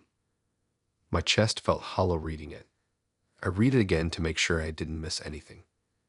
There was one more line at the bottom. It said I didn't want to know why she left. I sat there staring at the paper until the edges blurred. The cafe noise faded into the background. Cups clinking, chairs scraping. None of it felt real. I looked at the chair across from me. It was pushed in like someone had been sitting there and left carefully. Not rushed. The table was clean, but the surface was still slightly warm when I rested my hand on it. I checked my phone again. Still nothing. I didn't know what to do. Part of me wanted to ask the staff what happened. Part of me was scared too. The note felt like a boundary I wasn't supposed to cross. I stayed anyway. Minutes passed, then more. I watched every person who came in, half expecting to recognize her from her photos. I didn't. After a while, the same staff member came back and asked if everything was okay. I nodded even though it wasn't. They looked relieved but also uncomfortable, like they were glad I didn't ask questions. I left soon after. The note stayed folded in my pocket the whole walk home like it weighed more than paper should. That night, she messaged me like nothing happened. Asked if I made it there okay. Said she was sorry she missed me. My hands shook holding the phone. I told her I got the note. I didn't say where from. I didn't say what it said. There was a long pause. Then she replied saying she hoped they gave it to me gently. That was the moment the fear settled in fully. Not a spike, not panic, just a heavy certainty. I asked why she left. She didn't answer directly. Instead, she asked what I was wearing, asked where I sat, asked if I noticed the mirror behind the counter. I hadn't, not really. She said she had arrived early and sat where she could see the whole room. She said she recognized me immediately when I walked past the window. That didn't make sense. I didn't see anyone. She said I looked exactly like she expected. I asked again why she left. She said she saw something that changed things. My chest tightened reading that. I asked what she saw. She sent a photo. It took a second to load. When it did, my stomach turned. It was me, sitting at the table, looking at my phone. The angle was slightly elevated like it was taken from behind the counter. I stared at it trying to understand how she got it. The lighting was right. The timestamp matched. The background was the cafe. I asked when she took it. She said before I arrived. That made no sense. The photo showed me inside. I zoomed in. In the reflection of the window behind me, I could see the street, cars passing, pedestrians, and someone standing just out of frame, close to the glass. She said she left because she saw me arrive twice. She said one version of me came in and sat down, that another walked past the window a minute later. She said the second one looked at her directly. I told her to stop messing with me. Told her this wasn't funny. She replied calmly, said she wasn't joking, Said she had been sure it was just nerves until the staff noticed it too. I asked what the staff noticed. She said they asked her if she was meeting the guy who came in earlier or the one who was still outside. My head started spinning. I tried to think logically, reflections, timing, confusion, anything that could explain it. She said she left because she didn't know which one of me was real. I didn't sleep that night. I kept replaying the day in my head, the walk there, the moment I arrived, the feeling before I opened the door. Nothing stood out. The next morning, I went back to the cafe. Different staff. Same space. I sat at the same table and looked around. Nothing felt wrong. The mirror behind the counter showed the room from a weird angle. I could see the window clearly from it. I asked casually if anything strange had happened the day before. The staff member hesitated, then said they weren't supposed to talk about it. Said management asked them not to. That made my stomach drop again. I went home and checked my phone. There was a new message from her. She said she was sorry for leaving, said she panicked, said she needed time. I asked her if she would meet again. She said maybe, but not there. I asked where. She sent a location. It wasn't a cafe. It was a place I don't remember going to, but somehow knew the layout of when I looked it up, like my brain filled in details I didn't consciously recall. I didn't agree. I didn't refuse either. Later that night, she sent another message saying she went back to the cafe after I left. She said the staff told her something they hadn't put in the note. She said when she first came in, there was already someone sitting at my table. Someone who looked exactly like me. Someone who asked her why she was late. I blocked her after that. I stopped going to that cafe, stopped walking that route. I tried to shake the feeling that I had been somewhere without knowing it. A week later, I found the note in my jacket pocket again. I know I threw it away. The ink was smudged now like it had been handled a lot. There was one extra line written underneath the rest. It said she left because she realized she wasn't the first one waiting for me.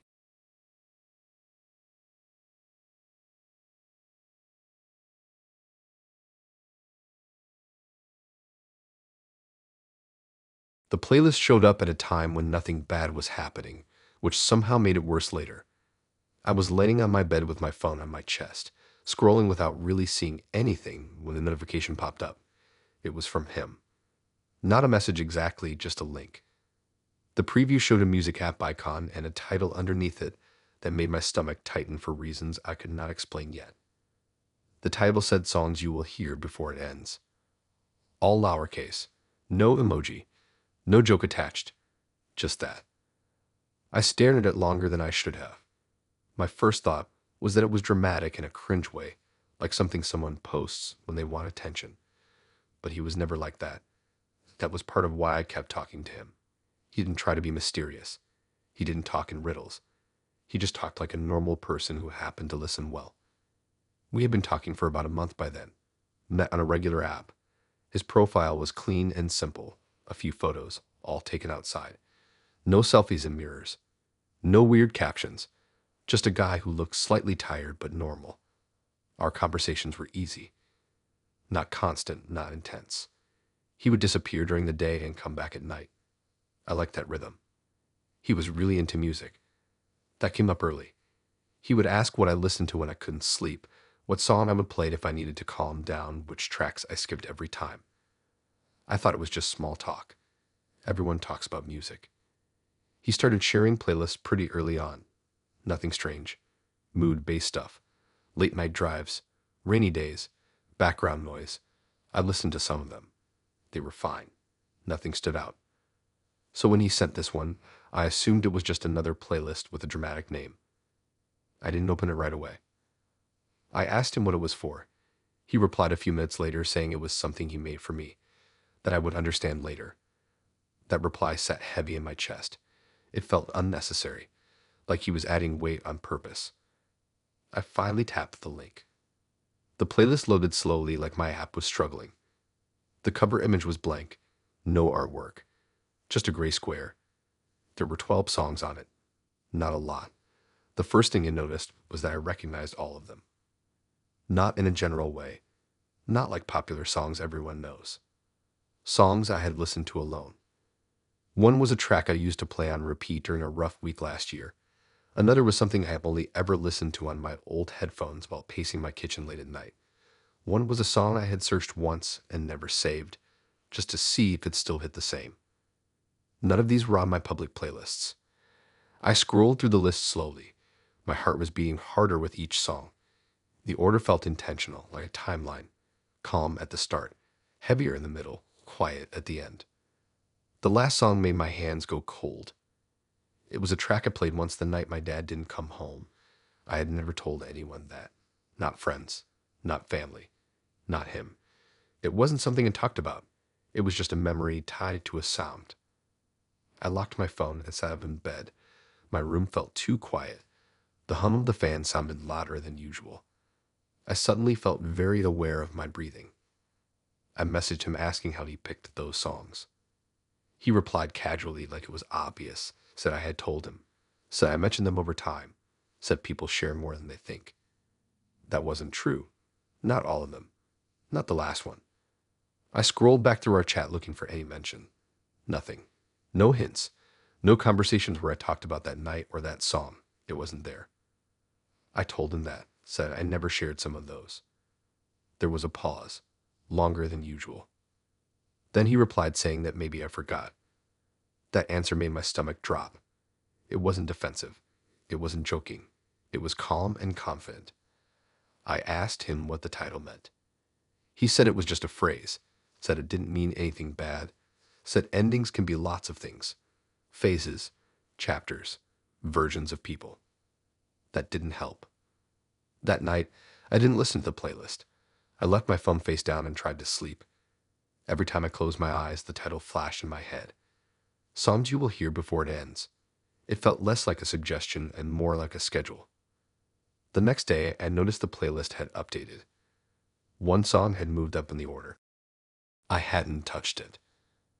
I asked him if he changed it. He said no, said playlists do that sometimes based on listening habits. That didn't make sense. This was his playlist, not mine. I checked the details. Last updated a few minutes earlier. I asked again. He said maybe it was sensing. Over the next few days, it kept changing. Songs shifted positions. One disappeared and came back. Another new song appeared that I had listened to years ago and completely forgotten about. Every update seemed to match how I was feeling that day. When I was anxious, heavier songs moved up. When I felt calm, softer ones returned to the top. I stopped listening to music entirely for a while, just to see if it would stop. It didn't. The playlist still changed. One night, a new song appeared at the very end. I recognized it instantly because it was playing faintly from a car outside my building earlier that evening. I had noticed it because the bass rattled my window slightly. I hadn't searched it, hadn't played it, hadn't interacted with it online at all.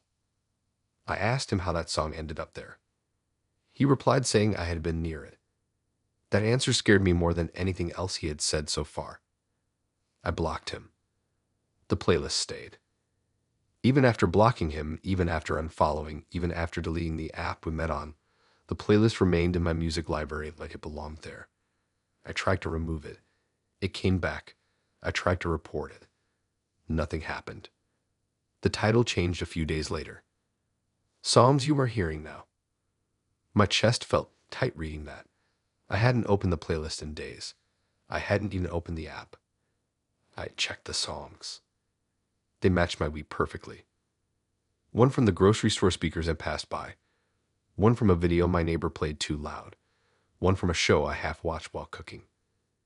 None of them were songs I actively chose. They were songs I overheard. That's when I realized the playlist wasn't about what I listened to. It was about what was around me. I shut my phone off and left it off for a full day. When I turned it back on, there were no messages from him. No new accounts. No notifications. The playlist was still there. The title changed again that night. Songs you will hear next. There were only 3 songs on it now. The first one played from a passing car the next morning. The second one played in a store I walked into without thinking. Each time I heard one in real life, it disappeared from the playlist afterward. By the time I noticed that pattern, only one song was left. I didn't recognize it. I didn't hear it anywhere.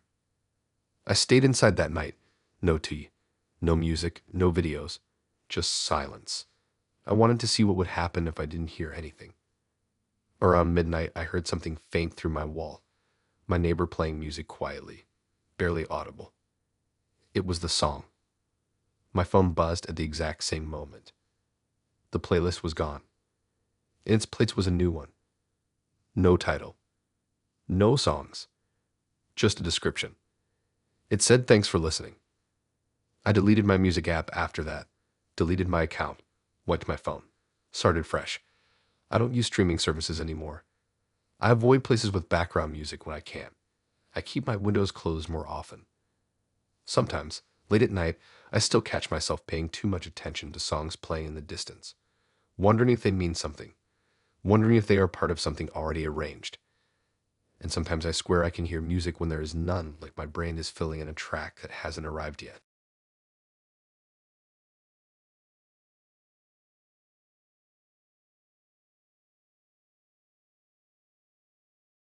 I still remember the exact moment my stomach dropped, not fast like a jump scare, but slow like when an elevator stops between floors and your body realizes before your brain does. It happened in my kitchen with my phone in one hand and a spoon in the other, which is funny in a way that makes me feel sick now. She told me from the start that she lived overseas, different time zone, different mornings, different nights. It explained everything that would have otherwise felt weird. Late replies, odd hours, why she never wanted to meet. It made the distance feel reasonable instead of suspicious. We met on a regular app, nothing sketchy. Her profile said she moved around a lot. Photos of cafes, city streets, beaches that all looked far away and slightly unreal. She talked about missing home, feeling disconnected, about how talking to someone from somewhere else made her feel grounded. It worked on me more than I want to admit. We talked every day, not constantly, but enough that it became a routine. I would wake up and see her messages from what was her night. I would go to bed and send something back. It felt balanced, like we were meeting in the middle of time. She asked a lot about my place, not directly at first, just little things. What my kitchen looked like, whether I liked cooking, what kind of dishes I used. I told her stuff without thinking. Everyone does that. You describe your space because it feels harmless. She sent pictures too. Her coffee mug by a window, a plate of food, her hand holding the spoon once, joking about how she couldn't eat soup without spilling. It all felt normal, comforting even. One night she said she felt ugly and wanted to send a selfie even though she hated how she looked. I told her she didn't have to, she sent it anyway. It was a normal selfie at first glance. Her face, soft lighting, slight smile. She was holding a spoon up near her mouth like she was about to take a bite of something. I almost just reacted and moved on. Then my eyes caught the reflection. It was small, warped, easy to miss if you weren't staring. But once I saw it, I couldn't unsee it. The spoon reflected a room behind her. My room. Not similar, not close. Mine. The yellow cabinets with a chipped corner. The fridge with a dent near the handle. The little magnet shaped like a star that I never took off. The angle of the counter. The exact clutter I left out that morning. My kitchen. I dropped my phone. It clattered against the counter and slid onto the floor. My heart was pounding so hard I felt lightheaded. I picked it back up with shaking hands and zoomed in on the photo. The reflection was distorted, but clear enough. The way spoons bend images made it worse somehow, like reality was melting but still recognizable. I checked my kitchen around me like maybe I was wrong. Like maybe my brain was copying details. But everything lined up. Even the small stain near the sink I had been meaning to clean for weeks. She was not overseas. She was in my apartment. I typed and erased messages a dozen times. My hands were sweaty. My thoughts were racing. I didn't want to panic her if this was some insane coincidence. But my chest felt tight like I already knew the answer. Before I could send anything, she messaged me asking if I liked the picture. I asked where she took it. She replied saying her kitchen. That was it. No hesitation. No joke, just that. I asked which country she was in again. She said the same one she always said, thousands of miles away. I stared at the photo again. The reflection hadn't changed. It couldn't. It was frozen proof. I asked her to send another picture right now. There was a pause, longer than usual. Then another photo came through. This one was of a bowl of soup on a counter, different angle, no face, no spoon reflection. The counter was still mine. Same scratches, same coffee ring I never bothered to wipe. My legs felt weak. I sat down on the kitchen floor and hugged my knees like that would make me smaller, harder to see. I asked her why my kitchen was in her photos. She said apartments look similar everywhere. That answer made me angry in a way fear hadn't yet. It felt lazy, like she thought I wouldn't notice. I told her to stop lying. There was another pause. Then she sent a message saying she didn't think I would figure it out that way. That sentence stuck with me more than anything else. Not if I would figure it out, just how. I stood up and checked my apartment. Every room, every corner, closet, bathroom, behind the shower curtain, under the bed. Nothing looked disturbed. No one was there, but the feeling of being watched didn't leave. I asked her how long she had been here. She said not long, said she had been careful, said she didn't want to scare me. That made my throat feel tight. Careful meant intentional. I demanded to know where she was right now. She sent a photo. It was my hallway, taken from inside. I recognized the scuff marks on the wall, the light fixture, the shadow cast by the door frame. I ran to my door and locked it even though it already was. My heart was racing so fast I thought I might pass out. I could hear my own breathing echoing in my ears. I asked her how she got in. She said I left the window unlocked last week. I remembered that. A warm night, I had cracked it open before bed and forgot. I felt sick. I asked her why she did this, why she lied about being overseas, why she watched me. She said distance makes people open up. Said if she had been honest, I would have shut down. Said she needed to know me first. Nobody meant studying me. She said she liked how predictable my routines were, how I always washed my hands the same way, how I always checked my phone before turning off the kitchen light. She knew things I never typed. I called someone. My voice shook so bad I could barely explain. I stayed on the phone while I packed a bag. I didn't leave the apartment until I heard footsteps outside and I realized they weren't mine. When I left, I didn't see anyone. The hallway was empty, quiet, normal. I stayed somewhere else that night. Didn't sleep. Every sound made me jump. The next day, I went back with someone else. The apartment looked the same. Nothing missing. Nothing moved. Except the spoon. It was on the counter. I don't remember leaving it there.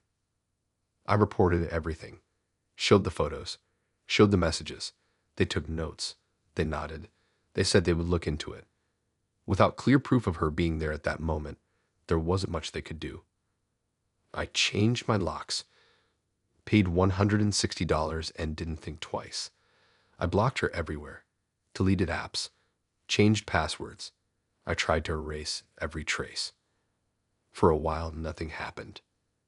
Then one evening, I got a message request from a new account. No profile picture, no bio, just a photo. It was a spoon. Clean, polished. In the reflection, I could see a different kitchen. Not mine. And standing in the background, barely visible, was someone holding a phone. She said she really had gone overseas this time. She said distance didn't change how well she knew me. I didn't reply. I moved a month later. Different place. Different routine. I live quieter now. I keep my windows locked. I don't leave dishes out. I cover reflective surfaces without meaning to. Sometimes when I am reading or cooking, I catch my reflection in metal and feel my chest tighten for no reason. I still don't use spoons unless I have to.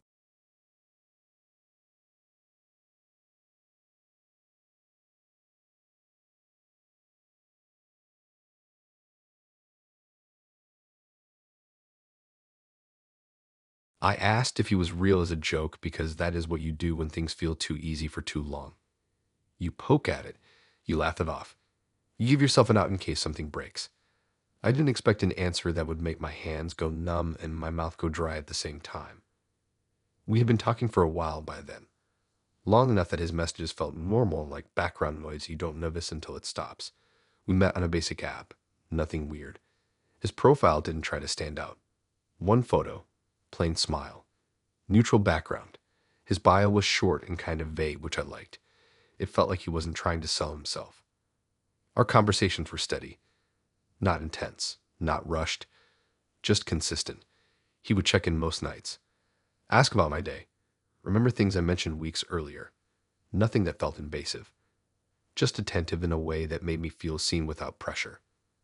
Sometimes he would bring up memories that felt close to things I remembered but not exact, like mentioning a type of fence he said I grew up near, or asking if I still liked sitting on rooftops, even though I couldn't remember ever telling him that. I brushed it off. People fill in gaps. Brains do that. One night we were talking about childhood stuff. Nothing deep, just dumb memories. I joked about how the internet makes everyone feel fake sometimes and typed a line asking if he was even real. I expected a laughing response, maybe a joke back, maybe a shrug in text form. Instead, he sent an address. Not my current one. The one from my childhood. The house I lived in until I was 11. The one with the cracked driveway and the mailbox that never closed right. The one I hadn't typed out in years. My chest tightened immediately. I stared at the screen, waiting for the numbers to rearrange themselves into something else. They didn't. The street name was right. The house number was right. Even the zip code. Before I could type anything, another message came through. It said I had always been real to him. That sentence felt heavier than the address itself. The address could be found somewhere. Records exist. Data leaks. But that sentence felt personal in a way that made my stomach drop. I didn't reply right away. My hands were shaking too much. I locked my phone and sat on the edge of my bed trying to breathe evenly. My room felt too quiet, like it was listening.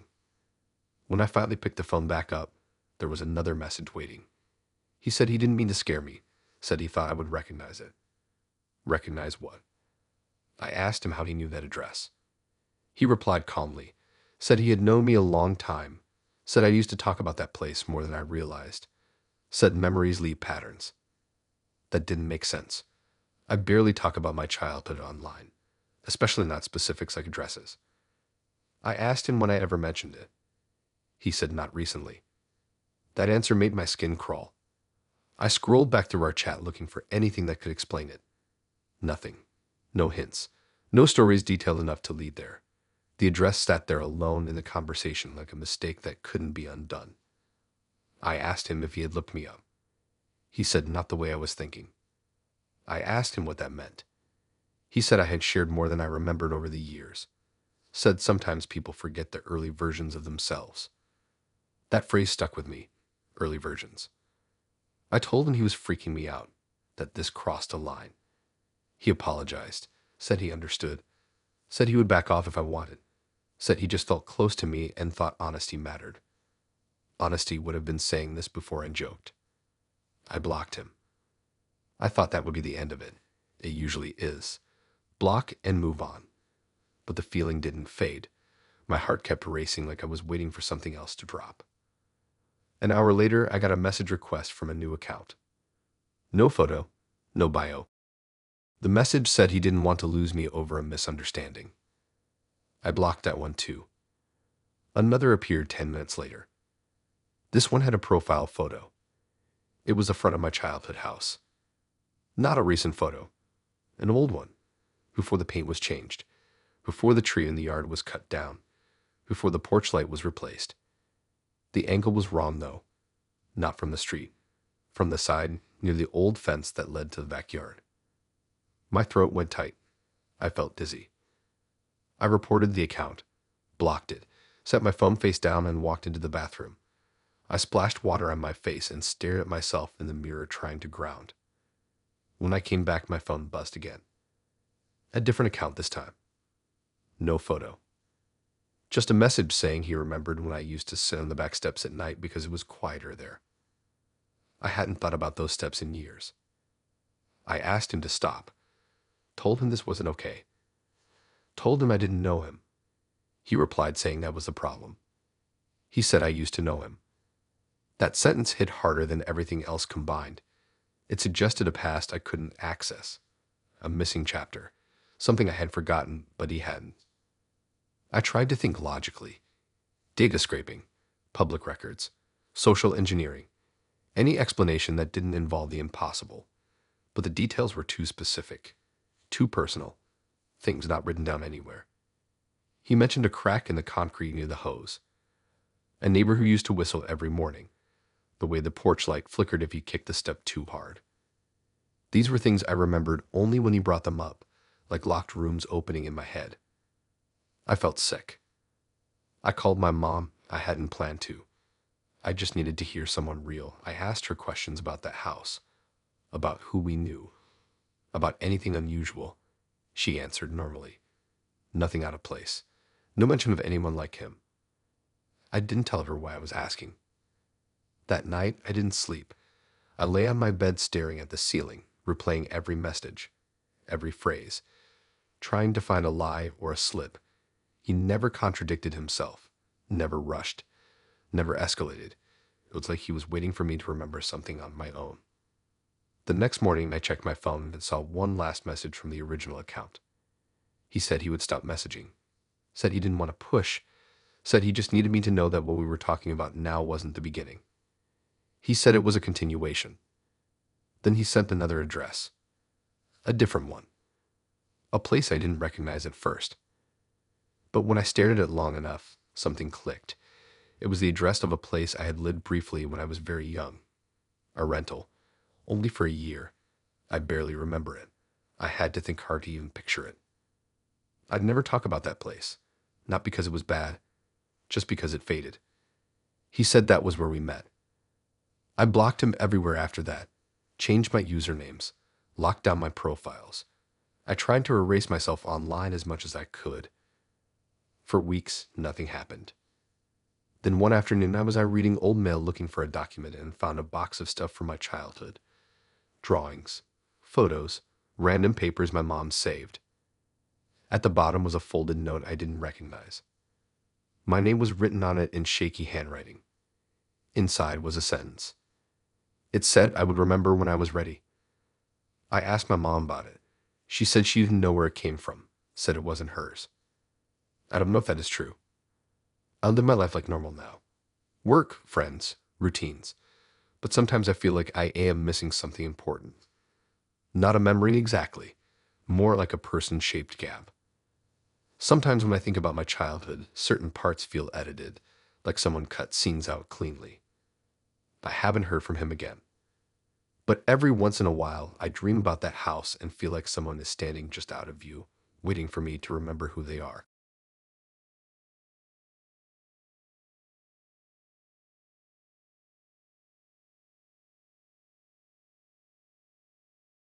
I thought deleting my account would feel dramatic, like slamming a door and finally getting quiet on the other side.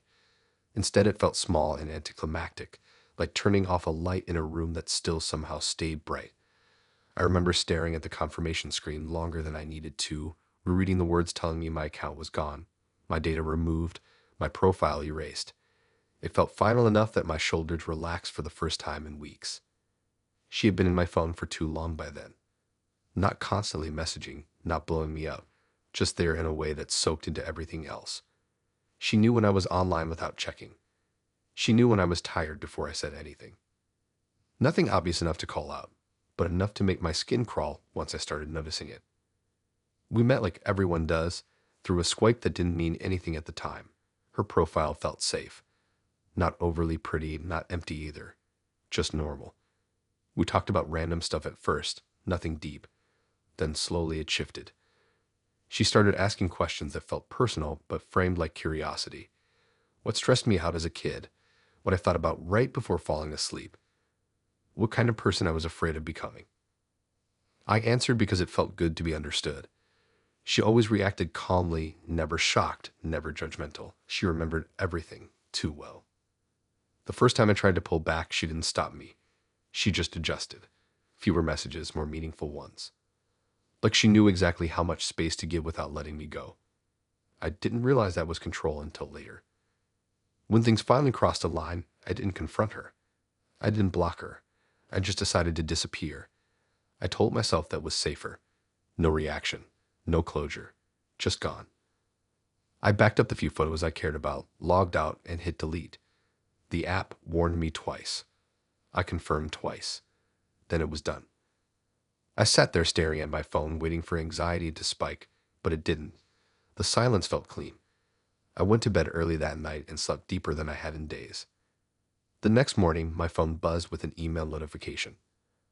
I almost ignored it, I wish I had. The subject line had my username in it. Not the old one. The new one I had planned to use. My stomach dropped instantly. I opened the email with shaking hands. There was no greeting, no explanation. Just an image attached underneath a single line saying she hoped I liked the fresh start. The image was a screenshot. My new profile. Already active. Same platform. Same layout. The username I had typed out but never used. The bio I drafted in my notes app and never posted.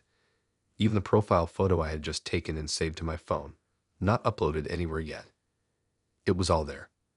The status showed active now. I felt dizzy. My chest tightened and my hands went cold. I checked the app store to make sure I wasn't losing it. The app wasn't even installed on my phone anymore. I reinstalled it, my fingers slipping on the screen. When I logged in using the new credentials I had set up, the app told me the account already existed. I tried resetting the password. The reset email never came. I checked my inbox again. The email from her was still open. I zoomed in on the screenshot. The timestamp matched that morning. The location tag showed my city.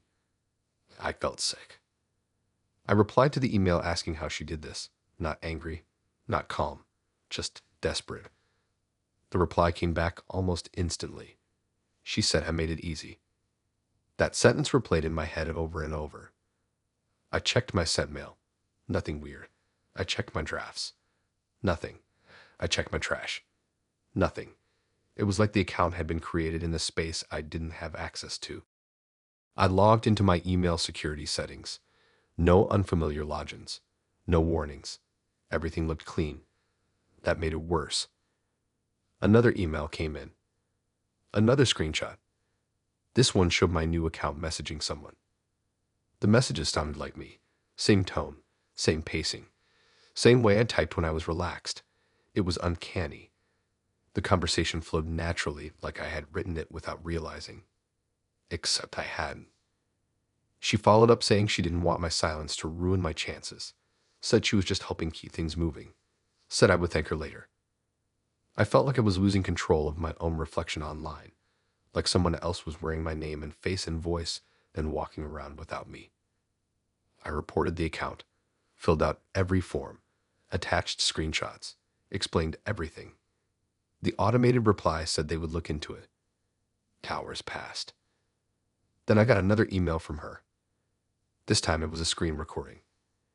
It showed my new account logging out and back in, changing settings, updating photos, all in real time. She had full access. I tried creating another email, another username, another account on a different platform. I didn't tell anyone. I didn't connect contacts. I didn't upload photos. Within minutes, that account was active too. She emailed me another screenshot. She said I should stop running because it only made things messier.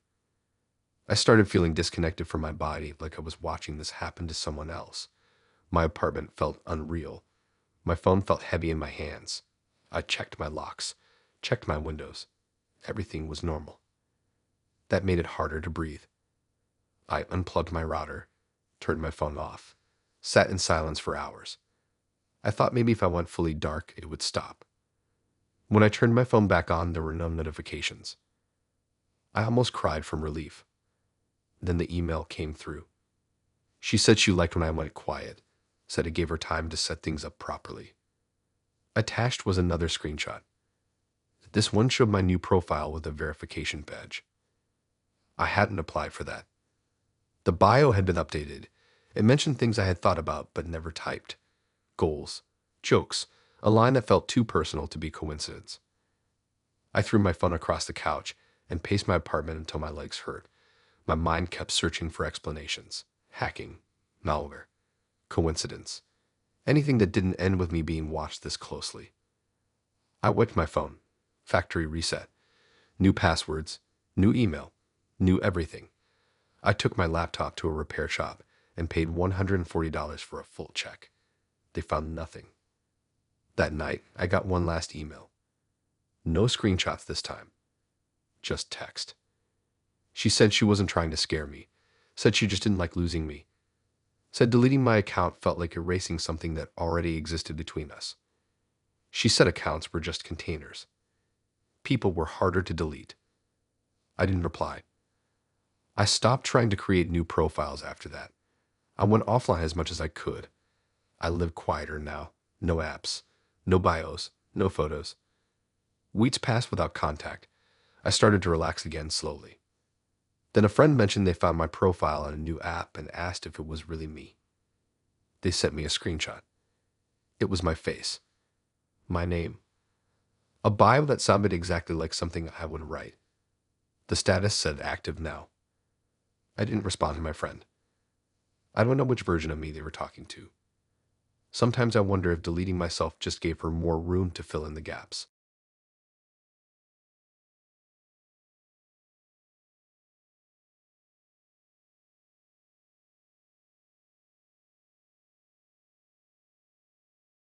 I didn't get scared when he warned me at first. I felt relieved. That is the part that makes me feel stupid now. The message came in late, one of those quiet hours where your phone feels louder than it should, and it said there was someone watching me online.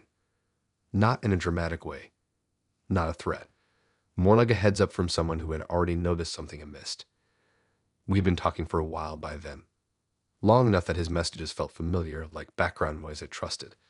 We met through a random comment thread that turned into private messages. His account looked normal, not flashy, not empty, just enough history to feel legit. He typed carefully, not rushed, not sloppy. It felt intentional in a comforting way. He said he noticed a fake account interacting with my posts, liking things too fast, replying in ways that felt off. He said he saw patterns like that before. Said he didn't want me to panic, just wanted me aware. That kind of concern gets under your skin in a good way at first. It makes you feel seen. I checked what he pointed out. There was an account I didn't recognize. No photo. Generic username. And it liked a few of my posts in a row. I never would have noticed on my own. I thanked him and brushed it off. After that, he checked in more. Asked if anything weird happened. Asked if anyone new messaged me. It didn't feel controlling at first. It felt protective, like someone had my back in a place that usually feels lawless. He started sending screenshots sometimes, not of my stuff, but of other accounts, showing how they copied bios, how they mirrored activity. He talked about Catfish like he was explaining weather patterns. Calm, informed, confident. I started trusting him more than most people online. He never flirted too hard, never pushed for anything. He stayed in that safe zone where concern feels like care. The fake account he warned me about tried to message me a few days later. Blank profile, short message, nothing extreme. I ignored it. Then it disappeared. He told me he reported it, said it was probably gone for good. I felt grateful, stupidly grateful. That is when things shifted. He started telling me more about how dangerous people could be online, not stories from the news. Personal stuff. Said he had seen people get stalked, identities copied, lives messed with quietly. He said most victims never knew who it was until way too late. I asked him why he cared so much. He said because he hated watching people get hurt when it was preventable. That sentence sat with me. It felt heavy in a way that didn't fully make sense yet. He asked if I had other accounts. Old ones. Forgotten ones. I told him a few. He asked for the username so he'd keep an eye out. I hesitated, but I trusted him by then. I sent them. Nothing bad happened right away. Instead, he kept me informed. Said one account was clean.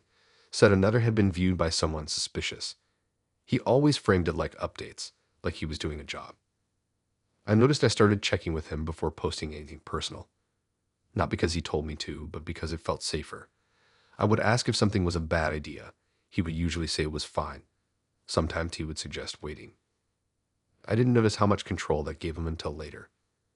One night he told me the fake account was back. Said it was smarter now, said it was trying to blend in. He sent me a screenshot. It was an account with my name slightly misspelled, no photo, empty feed, created recently. I felt sick seeing it, my name on something I didn't make. He told me not to engage, said he would handle it. The next morning, the account was gone. I thanked him again. I meant it. After that, he started asking deeper questions. Not invasive at first, just context. What kind of people made me uncomfortable? What scared me online? Whether I had ever been followed digitally before. It felt like he was building a profile of threats. I didn't realize he was building a profile of me. Things escalated when he told me the fake account had messaged him instead. He said it asked questions about me, specific ones, routines, habits. It made my stomach twist. He sent screenshots of the messages. The questions were personal enough to be unsettling. I asked how the fake account even knew to contact him. He said it probably noticed he interacted with me often, said stalkers do that. I believed him. Then he said something that changed the tone. He said the fake account wasn't trying to scare me. It was trying to replace him. That didn't make sense to me at the time. Replace him how? He said fake accounts often try to isolate their target from people protecting them. Said I should be careful about anyone new who tried to get close. That was the first time I felt a flicker of doubt. It was subtle, like a hairline crack. I asked him if he was sure. He said he was very sure. Over the next few days, any new interaction I had online came with a warning from him. Someone liked my post. He said it looked suspicious. Someone replied. He said to be cautious. It started to feel like everyone was a threat except him. I pulled back a little. Not obviously, just less sharing. He noticed immediately. He asked if I was okay. Asked if something happened. I said I was just tired.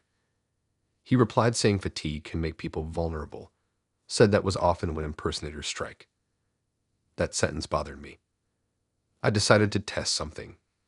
I made a throwaway account. No links to me. No shared interests. No mutuals. I followed myself from it and liked one post. Within minutes, he messaged me warning about a new account. He sent a screenshot. It was the throwaway. My chest went cold. I asked how he noticed it so fast. He said he had alerts set up, said he monitored activity closely. That felt excessive. I asked him something I hadn't asked before. I asked him how many accounts he ran. There was a pause, longer than usual. Then he replied with something that made my stomach drop. He said more than one. He followed it with another message saying not to freak out. Said it was part of staying ahead of bad actors. Said sometimes you have to think like them to stop them. That didn't sit right. I asked him directly if he was a fake account he warned me about. The pause this time felt heavier. My phone sat silent on the table while my thoughts raced. When his reply came, it was calm. He said yes. He said he was the one I should fear. Not in a threatening way, in a factual way, like stating the weather. He explained that the first fake account was a test. Said he wanted to see how I reacted. Said he needed to know if I would trust the right person when it mattered. I felt dizzy reading that. My hands went numb. My heart was pounding so hard it hurt.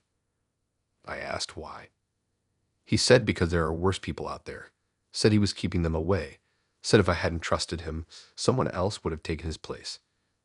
That logic twisted my stomach. He said I was safer with him controlling the narrative. Said chaos was worse. I told him to stop messaging me. He replied saying that was what the fake account would want. That sentence broke something in me. It felt like a loop I couldn't step out of. I blocked him. Within seconds, a new account messaged me. Same typing style, same pacing. He said blocking didn't change the structure. Said it just changed the interface. I blocked that one too. Another appeared. Then another. Each one claimed to be protecting me from the others. Each one said the rest were dangerous. I felt trapped in a hall of mirrors where every reflection insisted it was the original. I deleted my accounts, all of them. I went offline completely for days. I told myself silence would break the loop. It didn't. He emailed me. He said going quiet was risky, said it made it harder to keep me safe. I didn't reply. A few days later, a friend told me someone had been asking about me online, warning people to stay away, saying I was being watched. The account name was unfamiliar. The writing style was not. I don't use social media much anymore. I live quieter. I don't share details. I don't trust concern when it comes too easily. Sometimes I still wonder if he was right, if there really was someone else, if choosing him was the safer option. Then I remember how calm he was when he admitted it. How sure. And I realized the scariest part wasn't that he was fake. It was that he decided I needed him.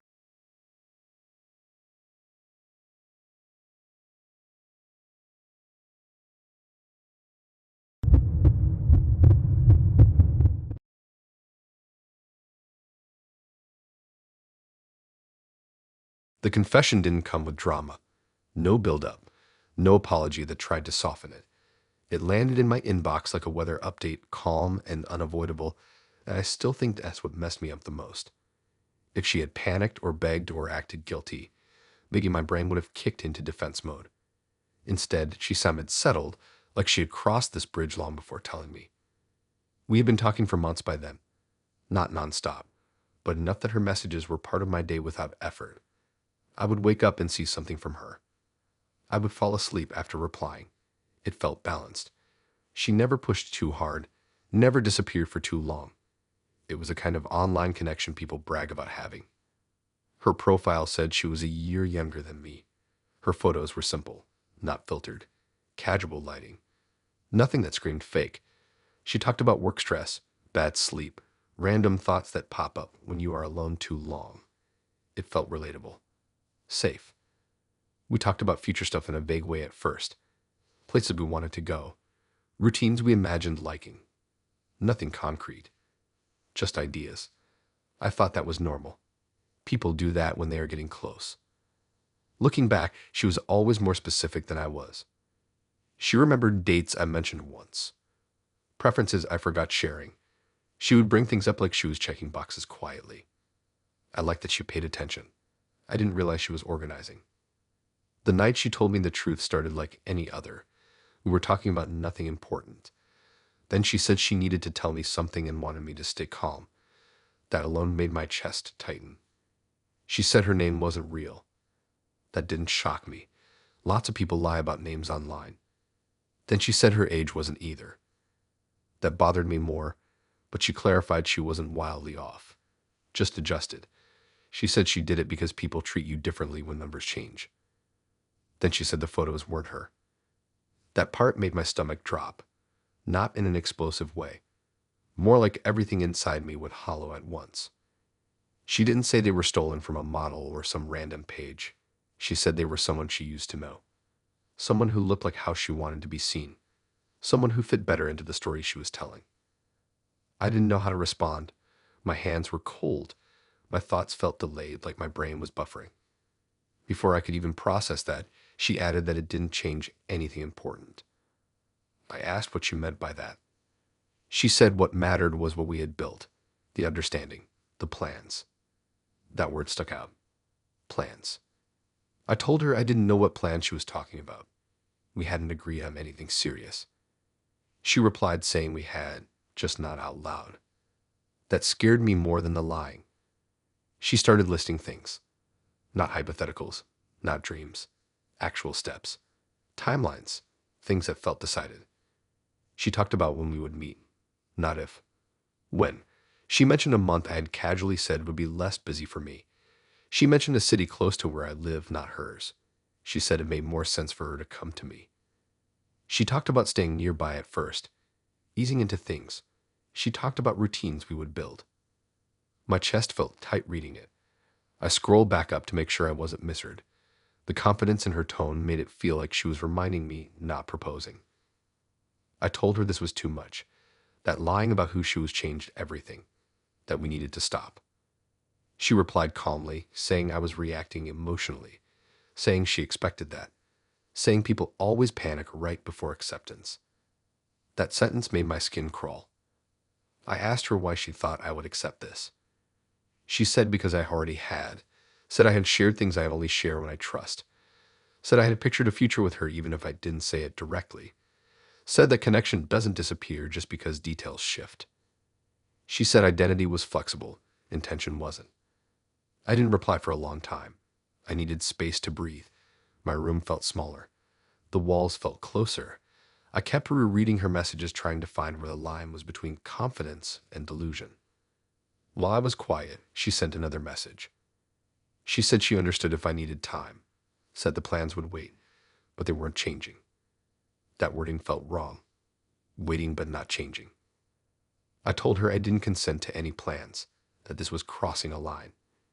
She replied saying consent was already implied by months of communication, by emotional intimacy, by consistency. That made me angry in a way fear hadn't yet. My hands shook as I typed back telling her to stop contacting me. She didn't argue. She just said okay and that she would give me space until I was ready. I blocked her. For a few hours, nothing happened. I tried to distract myself. Watched something mindless. Paced my apartment. Told myself I had done the right thing. Then an email came in. I hadn't given her my email. The subject line was my name. Inside, she apologized for using the wrong channel. Said she didn't want to break boundaries but didn't want me to feel abandoned either. Attached was a document. I didn't open it right away. My heart was racing. I already knew it wouldn't be something normal. Curiosity won. It was a timeline. Not long. Not overly detailed. Just enough to feel intentional. It outlined the next 6 months. When she would reach out again. When we would talk. When we would meet. When things would stabilize. My name was written at the top.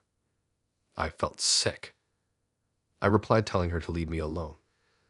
That this was over. That she needed to stop. She replied saying she understood and would adjust the timeline. That word again. Adjust.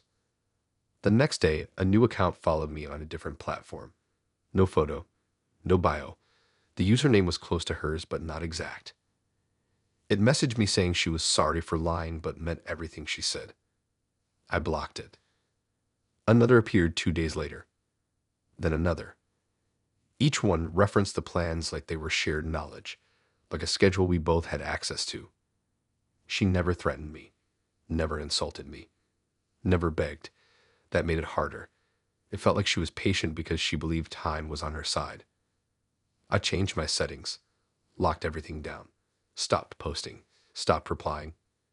Weeks passed. Then one afternoon, I got a message request from a new account. No greeting. Just a line saying the meeting date was approaching. I felt dizzy reading that. My heart started pounding. I checked my calendar like maybe something had been added without me knowing. Nothing was there. I asked her to stop for the last time. She replied saying she hadn't contacted me in weeks. Said this was a different account. Said she was respecting my space. That made my head spin. I told her this was harassment. She replied saying plans can exist without communication. I blocked that account too. The messages stopped after that. For a while. A month later, I found a note slipped under my apartment door. No envelope, just folded paper. Inside was a sentence written neatly. It said we were still on track. No signature. No explanation. I called my building management, checked cameras, nothing clear enough to act on. I didn't move. I didn't change my routine much. I didn't want to give her the satisfaction of disruption. But I stopped feeling alone in a normal way. Every sound in the hallway made me pause. Every unexpected notification made my stomach drop. Sometimes I catch myself thinking about those plans, not because I want them, but because they felt so solid when she described them, like something already in motion. I still don't know her real name, her real age, her real face. But I know she never stopped planning.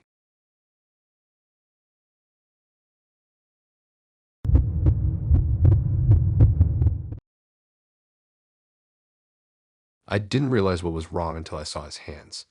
That sounds small, almost stupid, but it was the exact moment my brain finally caught up to the feeling I had been ignoring for weeks. Everything up until then could still be explained away. Nerves, bad lighting, my own overthinking. But his hands didn't match the rest of him, and once I noticed that, the rest of the picture fell apart fast. We met online like usual. His profile actually stood out because it didn't feel curated. The photos looked real in a boring way. No filters, no dramatic poses, just him in different places. One photo showed him leaning against a fence, another sitting on some steps, another at a beach that looked empty and cold. He looked about my age in all of them. Not exactly the same, but close enough that I didn't question it. We started talking and it felt easy. No awkward phase, no forced flirting. He talked like someone who had already decided I was worth his time. That felt good. He remembered details fast. Things I mentioned once and forgot about. He didn't push to meet right away, which made me trust him more. Looking back, there were small things that didn't line up. His stories didn't contradict each other, but the timelines were fuzzy. Jobs overlapped in strange ways. Places he said he lived in felt stacked on top of each other instead of sequential. I chalked it up to bad memory or him simplifying things. His photos updated occasionally, not often. When they did, they felt slightly off. Not fake, just different. The shape of his face shifted subtly. His hairline looked a little fuller in one, thinner in another. I assumed old photos mixed with new ones. Everyone does that. After a couple months, we decided to meet. Public place. Coffee shop near a park. Middle of the day. I wasn't nervous in a scared way, just the normal first meet tension. I got there first and picked a table where I could see the entrance. When he walked in, I recognized him immediately. Same face, same posture, same eyes. But something about him felt heavier. Not physically heavier, older in a way that didn't show up in the photos, like he carried more time than he should. He sat down across from me and smiled. Everything seemed fine at first. His voice matched what I expected. His mannerisms were familiar. If I hadn't looked closer, I might have missed it completely.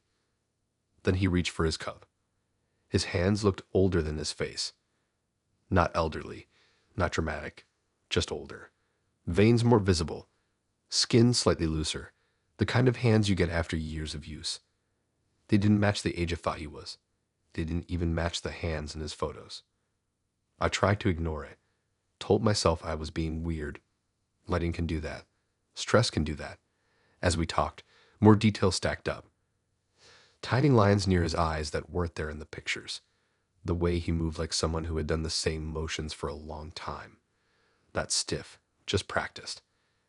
At one point he laughed, and I noticed his teeth didn't line up with the photos either. Same smile, different wear. My stomach started to twist. I asked him casually which photo was the most recent on his profile. He answered without hesitation. Named one that I knew was at least a year old based on when he said it was taken. I asked about the others. He said they were from different times. Didn't specify how different. That's when I pulled up his profile again, right there at the table. I hadn't done that before. Seeing them all next to each other while they sat across from me made it impossible to ignore. The photos weren't just different angles. They were different years. One showed him with smoother skin, fuller hair. Another showed subtle thinning. Another had faint lines near his mouth. Another showed a jawline that had softened slightly. They weren't edited. They weren't stolen. They were real photos of the same person taken years apart, stacked together to look current. My chest felt tight. I asked him how old he was again. He told me the same age as before. It didn't match. I asked him when the oldest photo was taken. He hesitated for the first time. Then he said a long time ago. That answer scared me more than a number would have. I asked why he used such old photos. He said he didn't see the point in updating them until they matched again. That sentence didn't land right. My brain stumbled over it like it was missing context. Matched what? I asked him what he meant. He said timelines don't always move forward at the same speed for everyone. Said he had been getting closer to the age he needed to be. Needed. I felt cold all over. He explained it calmly like it was obvious. Said he found my profile years ago. Said something about me stuck with him. My age, my interests. The way I wrote, he said I felt familiar before I ever spoke to him. He admitted the photos were real. All of them. Just spaced out. He said he didn't want to lie completely, just compress time a little. I asked how long he had been watching my profile. He smiled slightly and said longer than I would like. I wanted to leave. Every instinct in my body screamed to stand up and walk out. But my legs felt heavy. I needed to understand, even though I knew that understanding wouldn't make it better. He told me he updated the photos slowly so the change wouldn't feel abrupt. Said people noticed jumps more than drifts. Said he wanted me to get used to him. He said when our ages lined up properly, that's when he messaged me. That made my stomach drop so hard I thought I might get sick. I asked if he had talked to me before under different accounts. He said yes, but only briefly. Said he wanted to see how I responded to different versions of him. Said he stopped when it felt wrong. That word again, wrong. I stood up then. I didn't explain. I just grabbed my bag and walked out. My heart was pounding. The air outside felt too bright, too sharp. I didn't look back. He messaged me that night saying he understood if I was overwhelmed. Said meeting can make things feel more real too fast. Said we didn't have to rush. Rush what? I blocked him. The next day, curiosity got the better of me. I unblocked him just long enough to look at his profile again. There was a new photo. It was current. Taken that day. He looked exactly like he did at the cafe. The older photos were gone. His profile now showed a clean, consistent timeline. No gaps. No obvious aging jumps, like he had finally arrived where he meant to be. I blocked him again and kept it that way. Weeks passed, then months. I tried to forget about it, told myself it was just a deeply weird person with too much time, but the thought stuck with me. One night, I ran through my old messages and noticed something I hadn't before. Early on, he used phrases that didn't match my age group, references slightly outdated, slang that felt just a bit off. I had brushed it off as personality. Now it felt like residue. I also noticed how patient he always was, never rushed, never reactive, like time didn't press on him the way it does everyone else. A few months later, I had a follow request from a new account. No bio, one photo. It was him. Younger. Noticeably younger than I met him. The caption said starting over feels easier when you know where you're headed. I didn't accept it. I didn't block it either. I just let it sit there. Sometimes I think about how carefully he timed everything, how he waited, how he adjusted himself slowly instead of forcing a leap. And I wonder how many other profiles are out there right now, aging quietly, inching towards someone who hasn't noticed yet.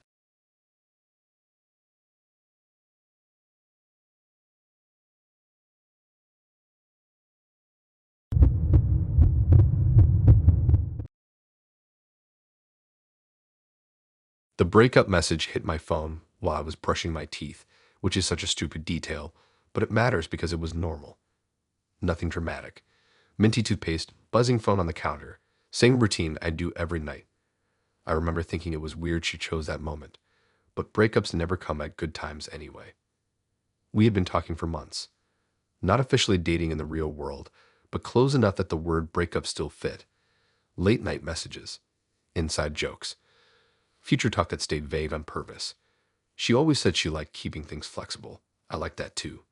It meant nothing felt locked in. Her profile was basic but believable. Photos that looked lived in, not posed. Same face in all of them. Same smile. She said she worked odd hours, which explained why some nights she vanished and other nights she was suddenly very present. It all made sense at the time. The message itself was calm. Not cold, not angry. She said she cared about me, but felt like we were drifting. Said she didn't want to drag something out that was already changing shape. I stood there staring at my reflection, toothbrush still in my mouth, reading it twice to make sure I understood. I rinsed, wiped my mouth, picked up my phone, and started typing a reply. I wanted to be mature about it. Say, I understood. Say, I appreciated the honesty. Before I could send anything, another notification popped up from her. I expected an add-on to the breakup, maybe an explanation, maybe reassurance. Instead, it was a message offering condolences for my upcoming loss. My hands froze over the screen. My brain stalled, like it needed a second to load context that wasn't there. Upcoming loss did not belong in this conversation. It felt like a line from the wrong script. I reread it over and over. There was no typo, no emoji, no softening. Just that phrase, sitting there like it had been pasted in by mistake. I asked her what she meant. She replied almost immediately, saying she was sorry if that felt abrupt. said she thought I already knew. That made my chest tighten. I did not know what she was talking about. I told her that. She said sometimes people sense things before they consciously accept them. Said she didn't want me to feel alone when it happened. Happened what? I asked her directly what loss she was talking about.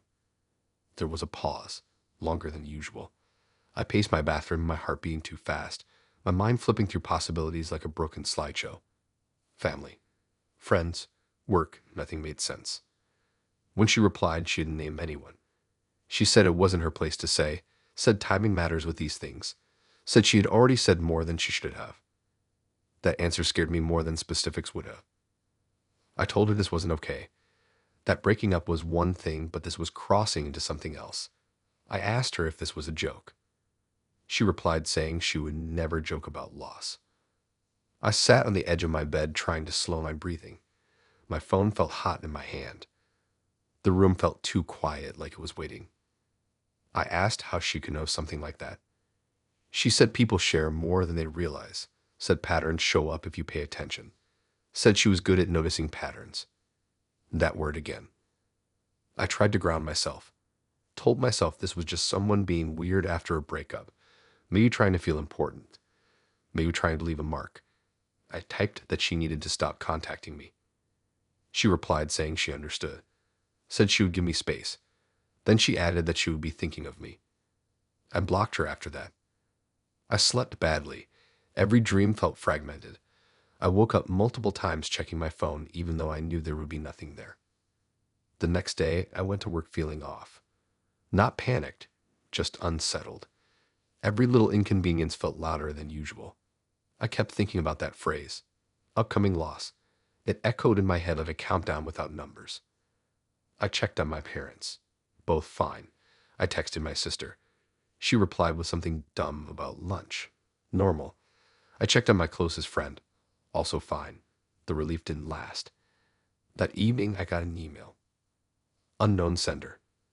The subject line was my name. My stomach dropped before I even opened it.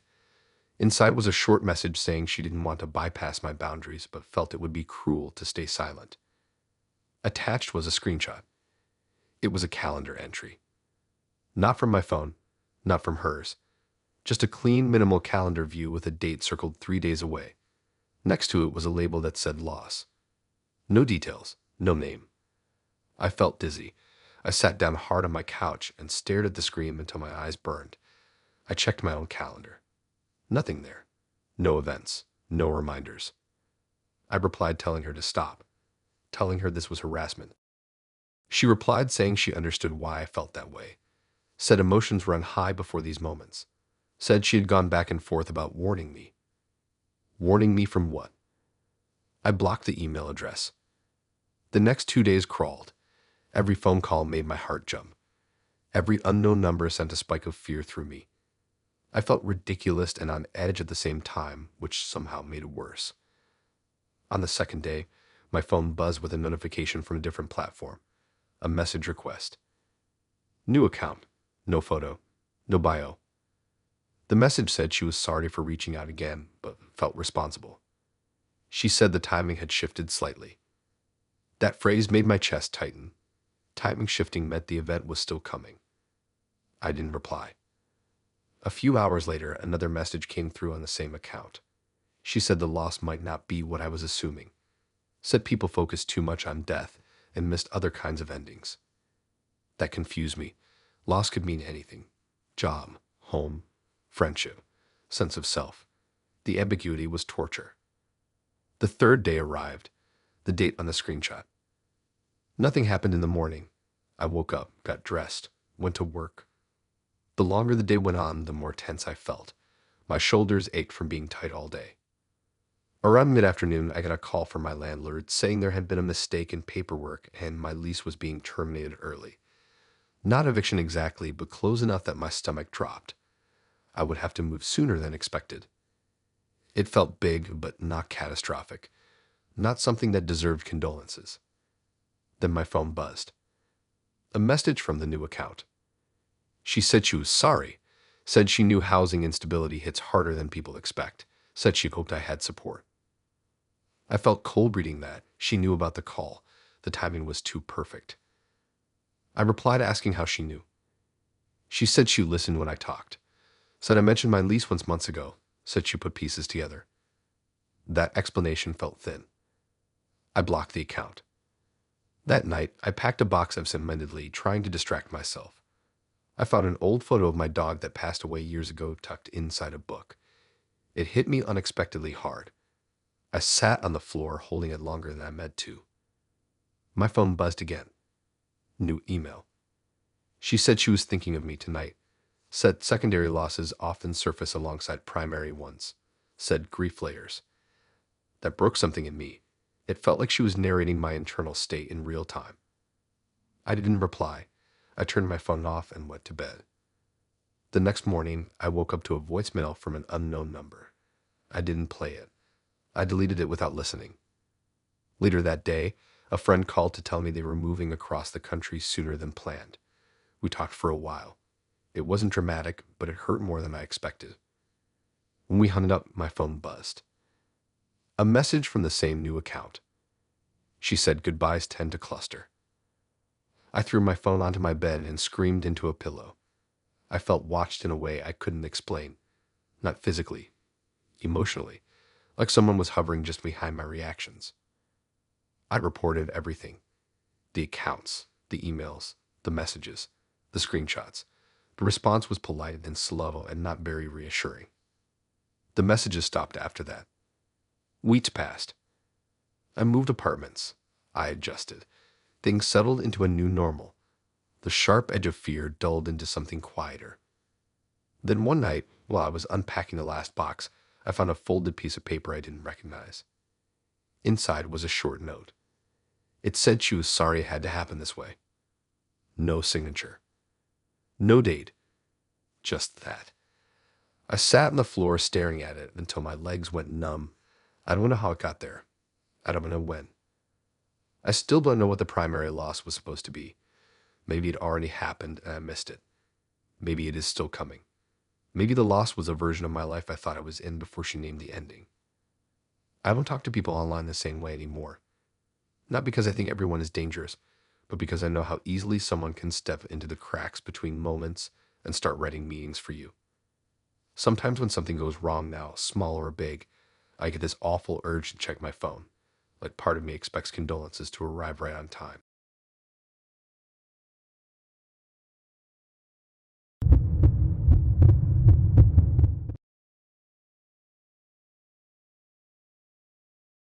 Blocking them all felt like cleaning broken glass with bare hands. Slow, careful, exhausting, and you never really believe you got every piece.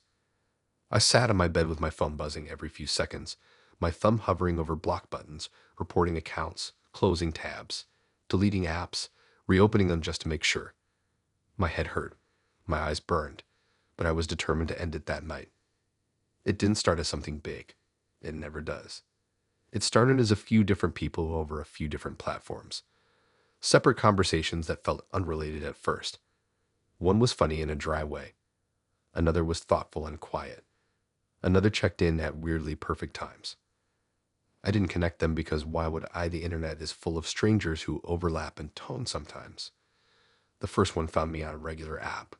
Normal profile. Decent photos. Nothing off. We talked about music, bed, sleep, work stress. It felt low stakes. The second one came a week later on a different platform, commenting on something I posted publicly. They were supportive in a way that felt genuine, not try hard. The third one showed up in my message requests with a question about something obscure I liked. I didn't think it was strange that they all knew similar things about me. I post. I comment. I exist online. Patterns happen. But then small things started overlapping. One would reference a joke I made to another. Not word for word, but close enough to feel familiar. Another would ask how something went that I had only mentioned in a private message elsewhere. I brushed it off as coincidence or my own paranoia. I wish I had trusted that discomfort earlier. They all had different styles, different profile pics, different typing rhythms, but the timing started lining up in ways that felt deliberate. If I went quiet on one app, another would message me somewhere else within minutes. If I mentioned feeling tired, someone would suggest rest before I even finished the thought. I told myself it was flattering. People paying attention feels good when you are lonely. Then it stopped feeling good. One night, I noticed two of them were active at the exact same times. Typing bubbles appeared and disappeared together. When one stopped replying, another picked up immediately, like a bait and pass. I tried to test it. I sent a specific detail to one person. Something small but distinct. Within an hour, a different account referenced it casually like it had always been shared. My chest tightened. I asked directly if they knew each other. Both denied it instantly. The speed of those replies scared me more than hesitation would have. I started pulling back, shorter replies, slower responses. I wanted to see what would happen if I stopped feeding the system, whatever it was. They adjusted. Messages became more supportive, more reassuring. One told me to take my time. Another said no pressure. Another reminded me I didn't owe anyone anything. It felt rehearsed. I started writing things down. Timestamps, usernames, platforms, patterns I noticed. Seeing it all laid out made it impossible to ignore. The same phrases popped up across different accounts. Not exact copies, but the same ideas, the same metaphors, the same oddly specific encouragements. It felt like talking to different masks worn by the same intent. I confronted one of them carefully, not accusing, just asking if they had other accounts. They replied saying everyone does, said it was normal to compartmentalize. That answer didn't sit right. I asked another directly if they had ever spoken to me before under a different name. They said yes. That was it. No explanation. Just yes. My heart started pounding so hard I had to sit down. I asked when. They said all the time. I didn't respond. I just stared at the screen feeling like the room was tilting. That night, I decided to end everything. No more guessing. No more patterns. I went through every app I could think of and blocked every account that felt even slightly connected. I reported them, deleted conversations, locked down settings, changed passwords. My phone went quiet. For the first time in weeks, there were no typing bubbles, no notifications, no subtle nudges. I felt relief flood my body so fast it almost hurt. I put my phone down and lay back on my bed staring at the ceiling, listening to my own breathing. I felt stupid for how intense it had gotten, like I had worked myself up over nothing. Then my phone buzzed. One notification. A message request. Blank profile. No photo. No username beyond a string of random characters. No mutuals. No history. Just one message. It said I was never talking to just one of us. My stomach dropped through the bed. I stared at it for a long time. My hands were shaking. My brain scrambled to find a rational explanation. Troll, bot, coincidence. Anything that didn't confirm what I already felt. Before I could block it, another message came through from the same blank profile. It said blocking accounts doesn't erase shared work. That phrase felt wrong. Shared work implied effort, coordination, intention. I replied asking who this was. The typing indicator appeared immediately, then disappeared, then appeared again. Then the message came through saying us was everyone who listened. That didn't clarify anything. It made it worse. I asked if they were all the same person. The reply came slower this time. It said not exactly. It said some were real people, some were not. Some were borrowed, some were built. All were necessary. Necessary for what? I didn't type that. I didn't want to give them more input. I wanted out. Another message came through without waiting. It said I was interesting because I responded differently to each voice. Said most people flatten out. Said I didn't. I felt exposed reading that, like someone had been grading my reactions. I blocked the blank profile. The app froze for a second, then confirmed the block. I exhaled shakily and set my phone face down on the bed. 10 seconds later, my phone buzzed again. A different app. Another message request. Another blank profile. This one said blocking was already accounted for. I felt tears prick my eyes, not from sadness, but from pure overload. My head hurt. My chest felt tight. I wanted it to stop. I didn't reply. I blocked it immediately. Another appeared on a platform I hadn't used in months. The message said they were running out of ways to reach me. That line made my skin crawl. I shut my phone off completely and left it off. I sat in silence, my ears ringing, my thoughts racing. I tried to remember when it started, when I lost track of where one conversation ended and another began. I stayed offline for 2 full days. No phone, no laptop, no accounts. I lived in my space and tried to ground myself in physical things: dishes, laundry, walks, the sound of my own footsteps. When I finally turned my phone back on, there were no notifications. I almost cried from relief. Hours passed. Nothing happened. I started to believe it might be over. That night, I checked my email out of habit. There was one new message. No subject. No sender name. Inside was a single line of text. It said we stopped because you stopped listening. No threats. No instructions. No follow-up. Just that. I deleted it. Emptied trash. Closed the app. Since then, nothing has happened. No new accounts. No messages. No overlaps. But sometimes I catch myself typing something and pausing, wondering which version of me someone would have responded to. Sometimes I feel like my silence is being observed, evaluated. Sometimes when my phone buzzes, even for something normal, my stomach tightens like I am bracing for a familiar pattern to restart. I still don't know how many of them there were. I don't know how many were real people and how many were just roles. I don't know if they were coordinating or just mirroring each other through me. What I do know is that when the message said I was never talking to just one of us, it felt less like a reveal and more like a reminder. Like I was supposed to have known that all along.